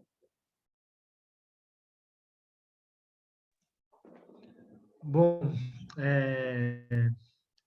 a gente, de certa forma, a gente escuta muito falar isso, né? Que a gente tem boas leis, né? É uma das coisas que a gente mais escuta. Mas eu vejo, assim, que é uma afirmação às vezes generalista, né? Pode, pode ter alguns problemas, né? Lei sempre tem muitas brechas e eu falo mais ainda no sentido de proteção de vegetação, né? Que é o que a gente mais trabalha, né? Então, por exemplo, começando um pouco mais para trás, 2012, quando teve a mudança do código, né? Já teve uma diminuição da área de proteção, por exemplo, né? Que teria que ser protegida. E Mas na teoria, é que nem acabaram de mandar no chat, né? A teoria não corresponde tanto à realidade, né? A gente sempre tem dificuldade na questão de como gerir essas leis, de como, né, fiscalizações. Né, falando de unidades de conservação, principalmente, uma das coisas que a gente mais percebe aqui na nossa região é que muitas vezes são definidas essas unidades, né, e como o SNUC traz, né, de que a participação do povo, a participação das pessoas da região, ela é necessária, ela é importante, primordial. Mas isso é uma das coisas mais difíceis da gente ver acontecendo, né, de fato. Muitas vezes vem pessoas de fora para gerir aquela unidade de conservação criada, né? Pessoas que vão ter conhecimento da unidade de conservação a partir do momento que ela vem para gerir. Então, acaba que a realidade realmente, às vezes, se distancia muito da prática nesse sentido, e sendo que a participação social, eu vejo que muitas vezes nas leis é quase unânime isso, quase todas as leis têm, né, essa questão de como importante é a participação das pessoas da região e muitas vezes é deixado de lado, né? De novo, unidades de conservação muitas vezes valoriza mais um estudo técnico, um estudo de algum viés nesse sentido, que vai gerar um produto bonito, né? Mas não se valoriza a participação e que é o que realmente vai transformar aquela paisagem, vai preservar, vai mudar, vai transformar a realidade das pessoas, né? Aqui na nossa região, só para complementar também, que tem um pouco de a ver com a pergunta anterior, em 2014, o estado de São Paulo passou por uma crise hídrica muito severa, né? E na nossa região, a gente tem grandes reservatórios, né? E que são muito visíveis, são estradas principais, né, que ligam diversas cidades aqui, passam por esses reservatórios. E aí foi assustador, né? Muitas pessoas se assustaram quando viram esses reservatórios no níveis tão baixos, né? Reservatórios de água em níveis tão baixos. E situações como essa, né, que vocês falaram de que pessoas na área urbana também às vezes têm um interesse, situações como essa também são motivos para ter interesse, para participar.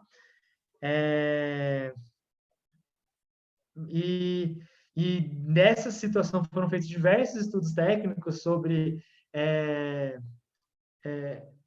as causas, né, dessa seca, mas, de fato, a participação, de fato, o envolvimento, o entendimento de todas isso, e a busca por reflorestamento, né? Muitas vezes buscam muitas infraestruturas cinzas, né? Mas não buscam a infraestrutura verde. A gente ainda está anos-luz de ter isso, né? Então, eu acho que é um pouco isso, assim. A gente tem, às vezes, pode até ter um arcabouço legal, né? Bacana, mas a prática, infelizmente, ainda estamos distantes. Gente, quem tiver dúvida, né, já pode ir mandando, que eu vou fazendo, ou até mesmo ligar o microfone para fazer pergunta. E quem mais quiser responder essa pergunta, né, pode responder. Eu só queria complementar, porque como o companheiro João Vitor falou, né, há um romantismo por trás de dizer que o país nosso tem leis que garantem, né, a preservação. Isso, de fato, é uma contradição muito grande, porque o povo indígena, quem está tete a tete com os latifundiários, sabe que essa é uma realidade muito distante. Nós, de comunidades, né, que luta pela preservação pelas águas, pelas florestas, a gente encontra um grande impasse, que são os cercos, né, formados pelos grandes latifúndios, grandes agronegócios aí que tem nos nossos territórios, né? As grandes empresas de especulação imobiliária que retiram pedaço por pedaço do nosso território.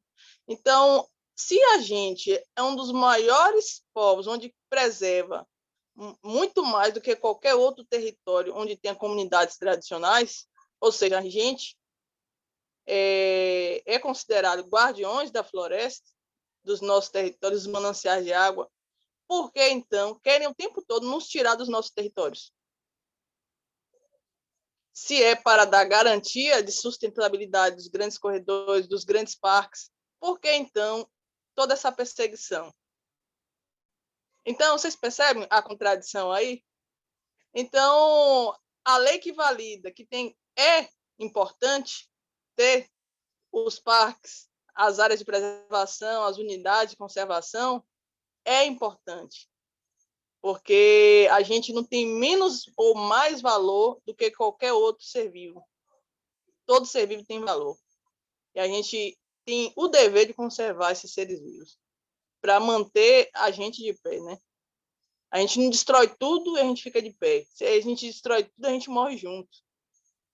Essa é uma realidade e a verdade, né? Para os territórios, para o povo que mora na terra, no território. Quem luta por ter território. Então, como é que eu posso defender a legislação ambiental brasileira se ela hoje está favorável para o agronegócio? A gente vê o doido lá, o fascista lá, quando visitou a Amazônia lá, viu, ele não estava vendo o território, não estava vendo o povo, ele estava vendo dinheiro, uma fábrica de fazer dinheiro. E não fazer dinheiro para o país, fazer dinheiro para o agronegócio internacional, o capitalismo internacional. Vender para a China, para os Estados Unidos, que sempre cobiçou os territórios no nosso país. Então, quando a gente fala de legislação, se eu defender, eu estou sendo hipócrita, porque a legislação ambiental ela está favorável para o agronegócio e quem nos persegue é o agronegócio. Então, se não fosse nossa força, nossa vontade e insistência em permanecer de pé nos territórios, isso hoje estaria tudo vendido. Não é, companheiro Lério?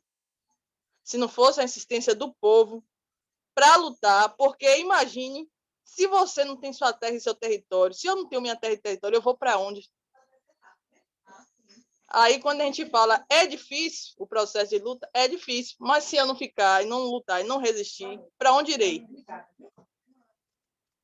Às vezes a pessoa tem uma oportunidade, né? Hoje está difícil aqui, eu vou para outra cidade, vou fazer minha vida lá. Mas para quem está na luta pela terra e pelo território, não tem outro lugar para voltar, porque o nosso lugar de luta é justamente a nossa terra, o nosso território.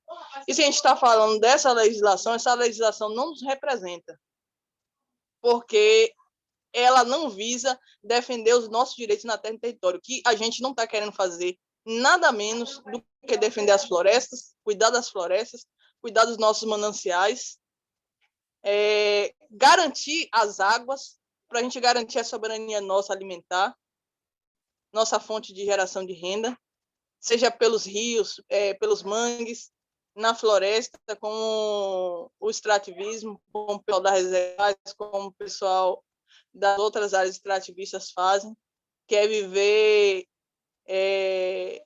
em harmonia com a natureza, sem destruir. Então, se a gente está cuidando, está preservando, a gente está sendo perseguido, imagine. A gente precisa fazer a reflexão quando a gente fala sobre legislação e preservação ambiental nesse país, porque é o país que mais persegue quem preserva os territórios. E, ao mesmo tempo, há aí uma grande disputa, uma grande cobiça por esses territórios, porque, como o companheiro Hélio falou lá atrás, né, é um território que tem muitas riquezas, e isso gera uma grande ganância. E várias universidades, instituições que dizem estar em parceria com os territórios, estão vindo justamente fazer esse levantamento, né, do que é que temos de riqueza para depois querer nos golpear e nos expulsar de nossos territórios. E, na conclusão final, nos matar, né? Que aí também, como eu falei anteriormente, né, nessa política aí de extermínio dos povos, né, se perde todo um território, se perde toda uma identidade, séculos de luta, né, de identidade do povo, né? Então, falar dessa legislação é falar de uma política de extermínio. Então, deixo aqui essa reflexão, né? Como hoje a gente trata, já que o IBAMA, já que o ICMBio, as principais políticas hoje estão a favor das grandes bancadas ruralistas. No livro, né, e os grandes caciques da liderança aí traz sempre a reflexão. Se a gente não fazer a autodemarcação dos nossos territórios, a gente perecerá. Então, não espere não espere demarcação de terra, faça sua autodemarcação. Então, essa grande luta aí por terra e território é para garantir a nossa lei, a lei de resistência e existência nos nossos territórios. Eu acredito nessa legislação que a gente faz, que a gente impõe, que a gente coloca nos nossos territórios. Aqui ninguém entra, né? Aqui ninguém desmata, aqui ninguém vai roubar. Eu acredito essa lei, a lei de fazer, a lei da prática. Boa. Eu perguntei, né, me veio essa pergunta na cabeça quando eu estava fazendo, porque realmente às vezes falta da gente saber por onde que a gente começa, né? Será que a gente, apesar de que meu pensamento é que está totalmente conectado, né, à política, mesmo que a gente não goste tanto dela, com a parte prática, né, lá da base realmente, do que a gente está fazendo no dia a dia. Mas às vezes a gente fica meio perdido por onde começar para ter essa questão dos territórios, né, realmente protegidos, para ter uma segurança realmente nesses territórios, por onde que a gente começa, sendo que a gente tem tantos problemas no Brasil em relação ao território e também a outros, né, por onde que a gente começa, né. E já pegando esse gancho do que a Daisy falou sobre a cultura, né, sobre o território estar conectado com a cultura, queria perguntar para vocês, né, como que vocês veem, assim, no dia a dia e na cultura, na identidade de cada povo. Por que o território é importante? Por que ter uma terra garantida, né, é importante para vocês e para todo mundo, né? Tanto falando de biodiversidade quanto plantas, animais, quanto também a cultura humana, né, que está tudo conectado, mas, enfim, por que é importante ter essa terra?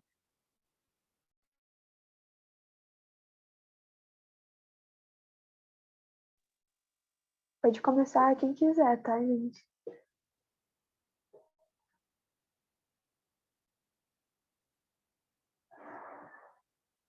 João, você pode começar?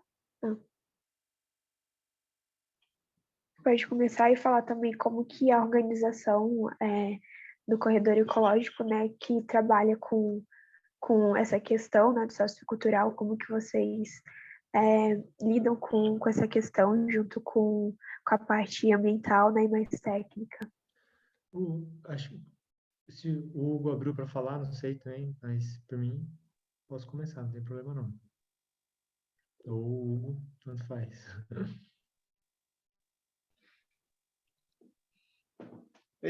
Só complementar, que eu saí rapidinho, né?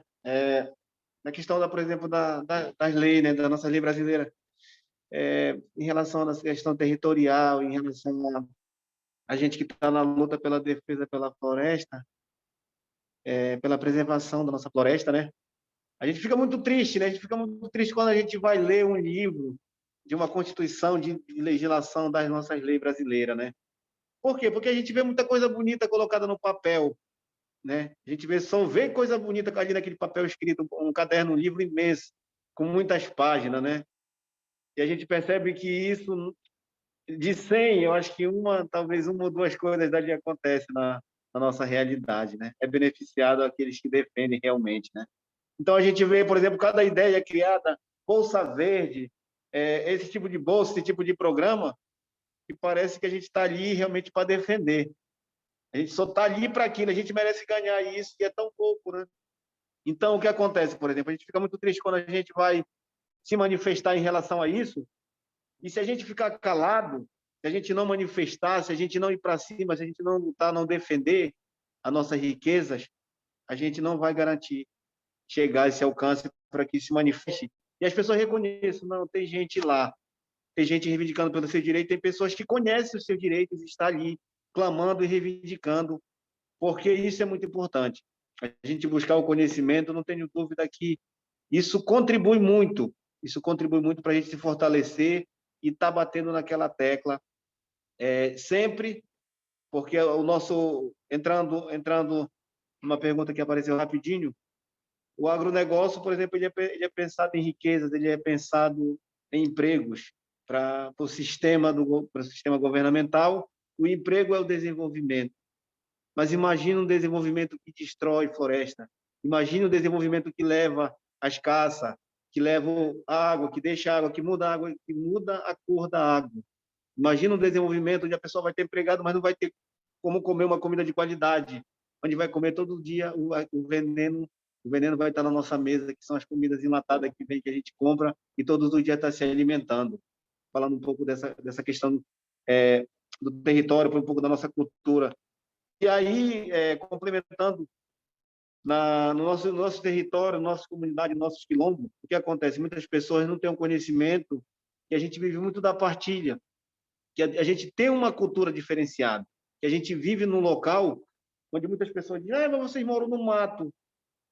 Sim, a gente mora no mato, mas a gente mora na nossa comunidade. É um povoado onde a gente tem uma água de qualidade, onde de manhã a gente não compra comida, onde a gente faz a partilha entre si, e a vivência é especificamente da agricultura. Imagina se você não ter, se no lugar da terra que você tem para plantar, da nossa terra, que é uma terra que a gente faz muito pequena para que a gente possa fazer a nossa colheita de vários produtos, que não é área grande. Imagina você não ter esse local para você colocar esse produto. E esse produto não é só para venda, não é só para comercialização, porque a gente tem dificuldade com a venda. Esses produtos para a gente estar na mesa, um produto de qualidade para você se alimentar, né? Então a gente fica muito triste, por exemplo, quando a gente vai falar das leis brasileiras, a grande dificuldade que a gente tem de acessar, de manifestar, porque poucas coisas acontecem na nossa realidade. Então o agronegócio, por exemplo, atrapalha muito a gente, vem realmente para desorganizar, o nosso movimento, o nosso território, o nosso quilombo, poder encolher cada vez mais a gente e futuramente, se a gente não se manifestar, não se organizar, tirar a gente das nossas terras, porque daqui a pouco você não vai mais ter um lugar para plantar. Você vai ter sua casa, mas daqui a pouco você não vai aguentar, porque o veneno vai lhe tirar da sua casa, né?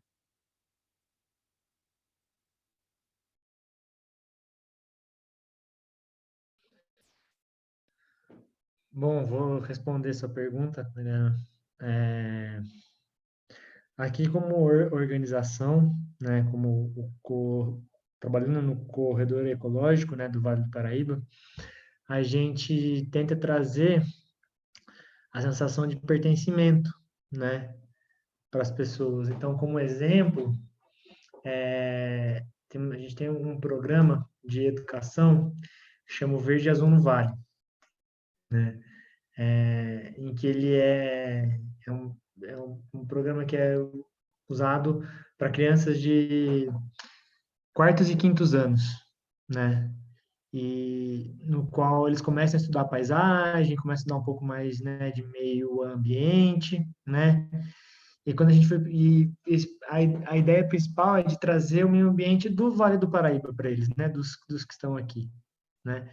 Porque muitas vezes quando começam a estudar, nunca estuda o da sua região, né? Malemar vai ver o Tietê de São Paulo, né? Mas quando pensa em meio ambiente, a primeira coisa que vem são outras regiões do país, mas nunca a região em que ele está inserido, né? Então, e o Verde Azul no Vale é um jogo lúdico, na verdade, de tabuleiro, em que eles vão jogando um dado, as crianças se dividem em grupo, não tem quem ganha, não tem quem perde, né? E eles vão construindo ali a paisagem do Vale do Paraíba. Então, vai tirando uma cartinha que fala sobre alguma questão cultural, física, né? E isso é trabalhado com o professor em sala de aula, antes, né? E até eles montarem todo o tabuleiro que é a paisagem do Vale do Paraíba, né? Para eles começarem a entender que a gente tem a cultura caipira aqui no Vale do Paraíba, que a gente tem o folclore, a gente tem um monte de coisa aqui na nossa região, né? E então é um pouco dessa maneira, né? E também aí indo para as atividades de campo e atividades de restauração, né? De fato, quando a gente conversa com os proprietários rurais e com os produtores rurais principalmente, tentando entender o que ele quer para a paisagem dele, né? E de maneira nenhuma levar um reflorestamento pura e exclusivamente porque ele precisa restaurar, porque a lei obriga, né? É muito mais do que isso, na verdade, né? A lei obriga, mas a gente precisa, ele pode produzir, ele pode, né? Aqui na nossa região,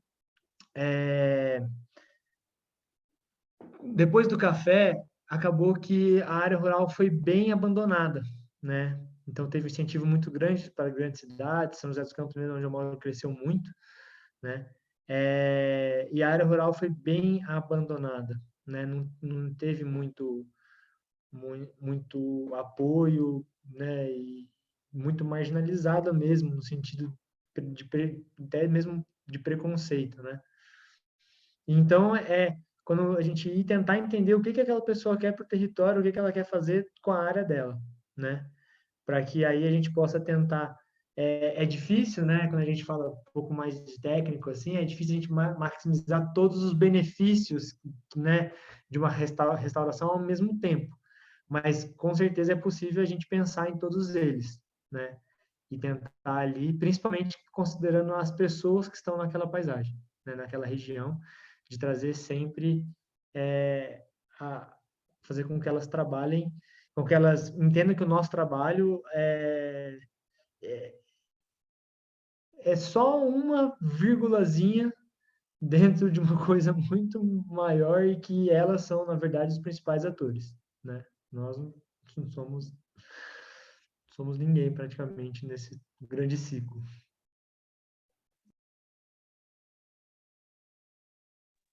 Legal, bem legal.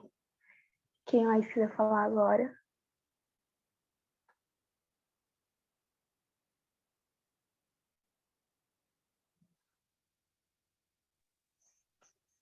Eu acho que nessa última pergunta aqui, tá muito, eu acho que a gente acabou respondendo tudo no meio termo da conversa aí. Foi conversando, né, e trazendo um pouco, porque são perguntas complementares, né? Estão bem linkadas e foi possível estabelecer um diálogo aqui entre nós e a gente falar de tudo um pouco, sem precisar chegar a esperar a quinta pergunta. Mas, assim, um complemento, né, das outras falas. É importante a gente perceber que nunca dá para dissociar cultura, espiritualidade, ancestralidade, a cultura, os costumes, eu acho que de cada povo está muito linkado, está dentro do seu território, né?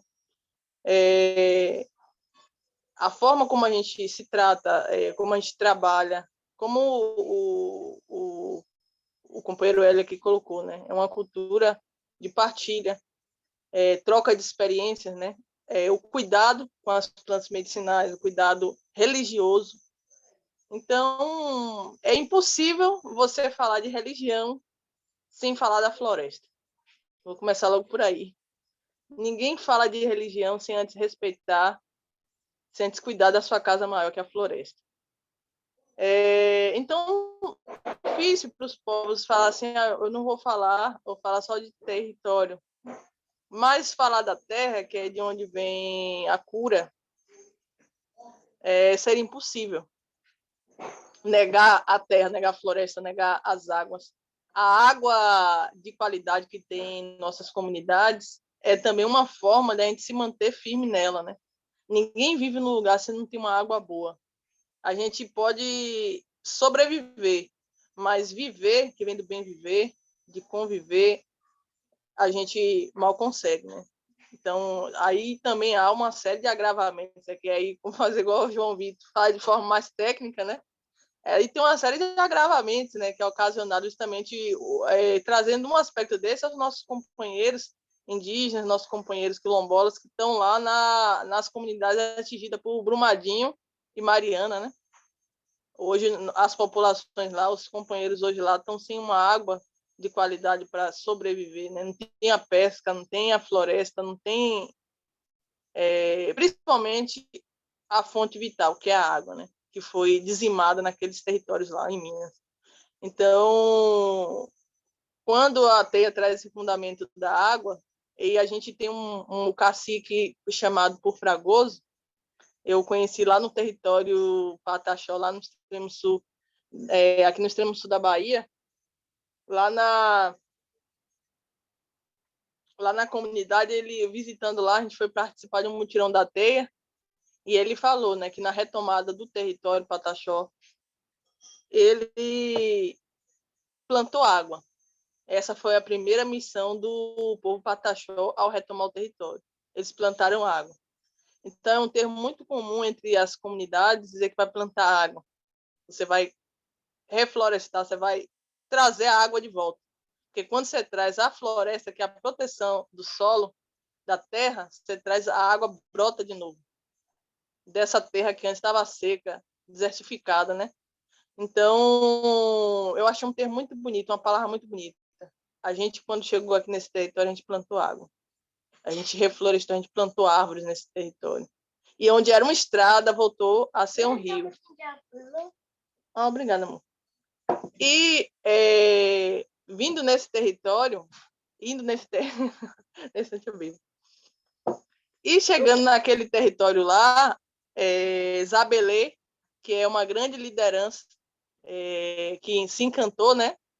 Ela tomou essa iniciativa, que foi dizer que era necessário e importante plantar a água, porque ela via que sem a água o povo Pataxó naquele território não ia resistir.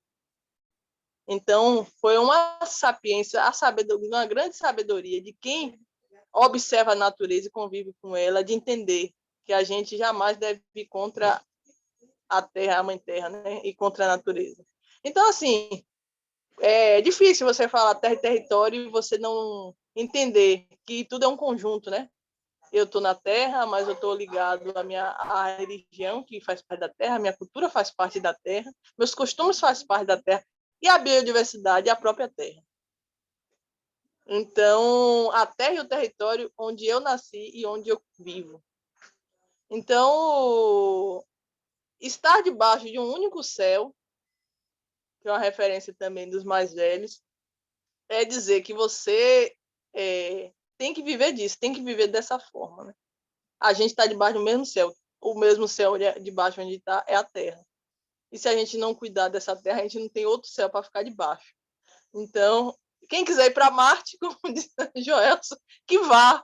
Mas eu quero ficar no paraíso. Quem quiser ir para o céu, o paraíso do céu, também que vá. Mas eu quero ficar no paraíso da terra. Então, a gente está lutando nossa terra, nosso território para a gente ficar nesse paraíso. A terra é um paraíso.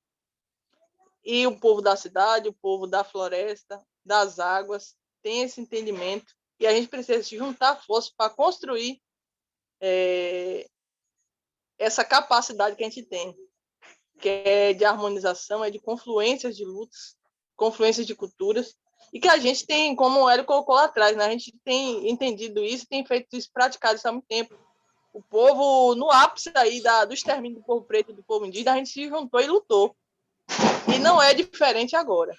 A gente agora precisa se juntar, que nem catitu, para a onça não nos comer, né? O grande latifúndio, o grande imperialismo, o grande agronegócio aí não nos devorar. Então é isso, companheiros e companheiros. Vamos juntar força, a teia dos povos está aqui de braços abertos. Companheiro Hélio, quando passar esse grande momento aí, esse aspecto da pandemia, venha nos visitar aqui na Bahia. Tem a nossa teia aqui da Bahia, que está de braços abertos para receber os companheiros João Vitor aí, o pessoal do Engajamundo.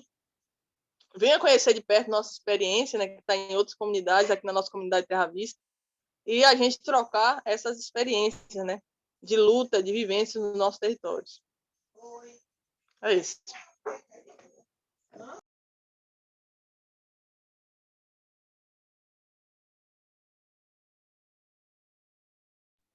Perfeito, eu acho que foi uma fala ótima para a gente finalizar. Se ninguém mais tiver alguma coisa para falar, podem falar também, tá, gente? Se alguém quiser, não precisa ser dos convidados também não, tá? O público também que tá aí, quiser dar algum parecer, enfim.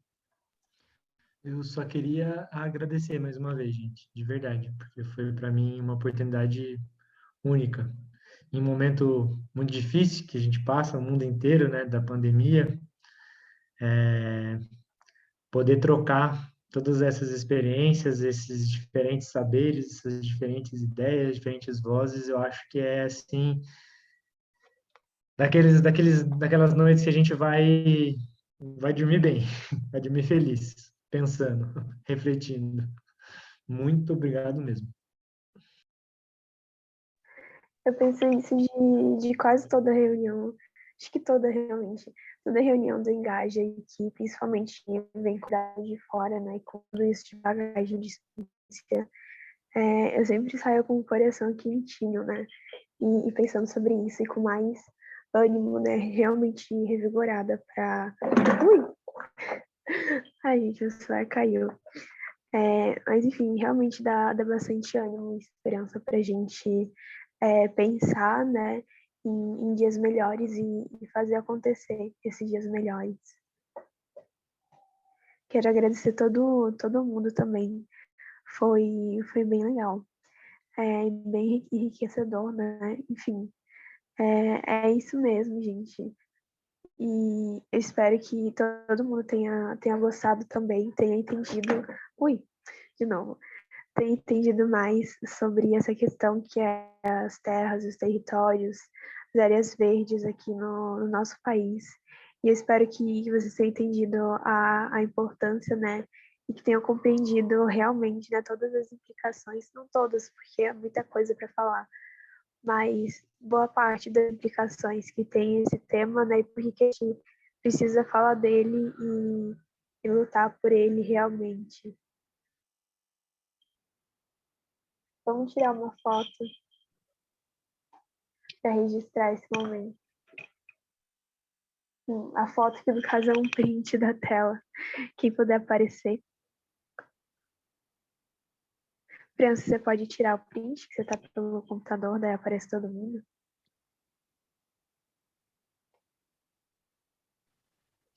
Eu sempre tenho que ver onde é que tira o print, porque é um computador que eu não lembro qual é a tecla do print, mas É uma tecla que tá PRT, SC, SY, RQ. Eu tava no computador, só que aí ele caiu, ele bugou todo aqui. certo. Agora eu tô pelo celular. O pessoal tá abrindo a câmera.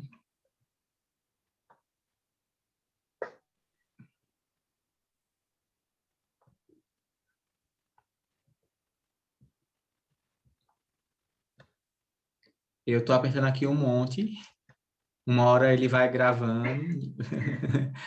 Com certeza vai. Verdade, ainda tem a gravação, dá pra tirar print da gravação. E também tem a gravação. E para eu falar também minhas últimas palavras, que eu não falei muito, mas antes de finalizar também, agradeço muito aos participantes. Muita gente já saiu também da reunião, principalmente do GTBio, porque tem outros, tipo, tem aula ainda, e estava no meio da aula escutando a gravação. No final, sempre também a gente está revendo as gravações, porque essas reuniões a gente vai tentar escrever um documento sobre cada tema. Como eu falei para vocês, é um macro tema que a gente vai tentar estar puxando outros assuntos, outras abordagens, e aí criar depois um nosso posicionamento sobre o tema.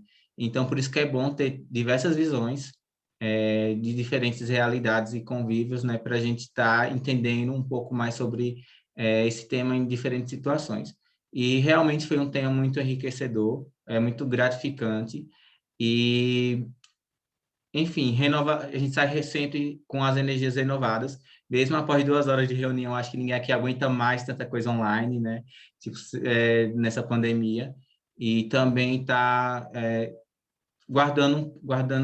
se dedicando esse tempozinho à noite para estar numa reunião online, 2 horas, enfim, 2 horas de reunião, todo mundo aqui está cansado, chegou da aula, ou do trabalho, mas mostra o quanto essa conexão, essa teia, essas conexões, elas são importantes.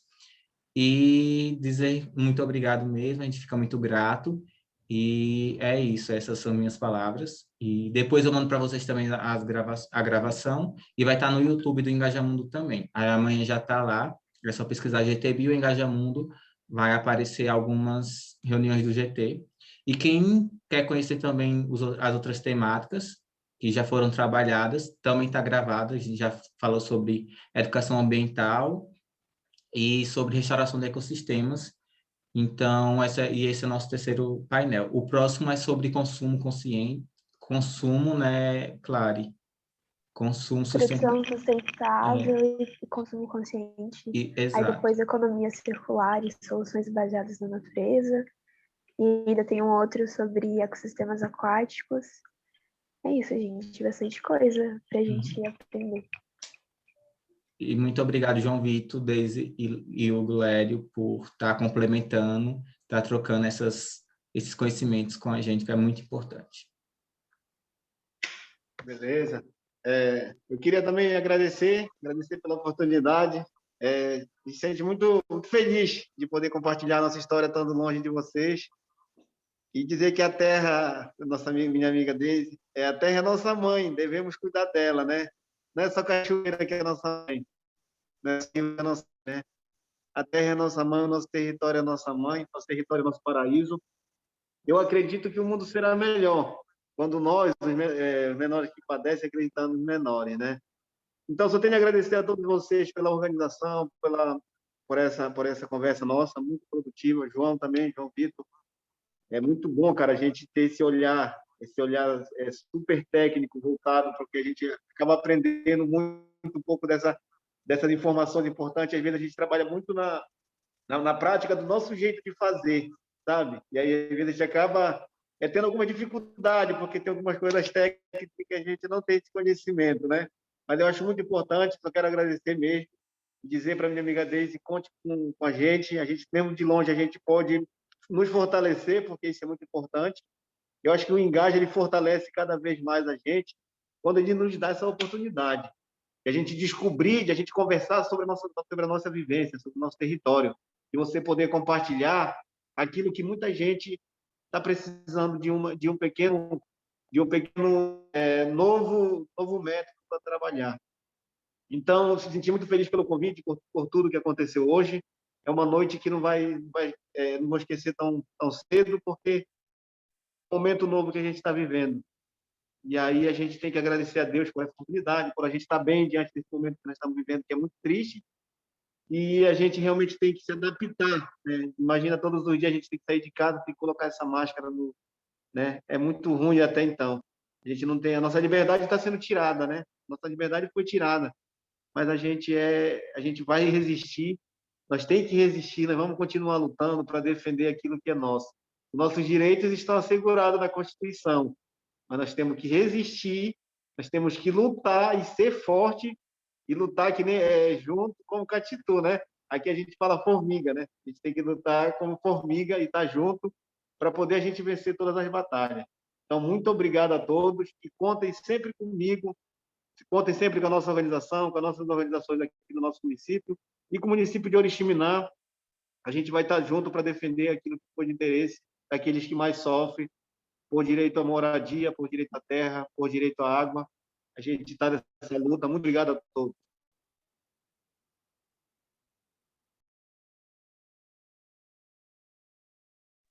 Então é isso, gente.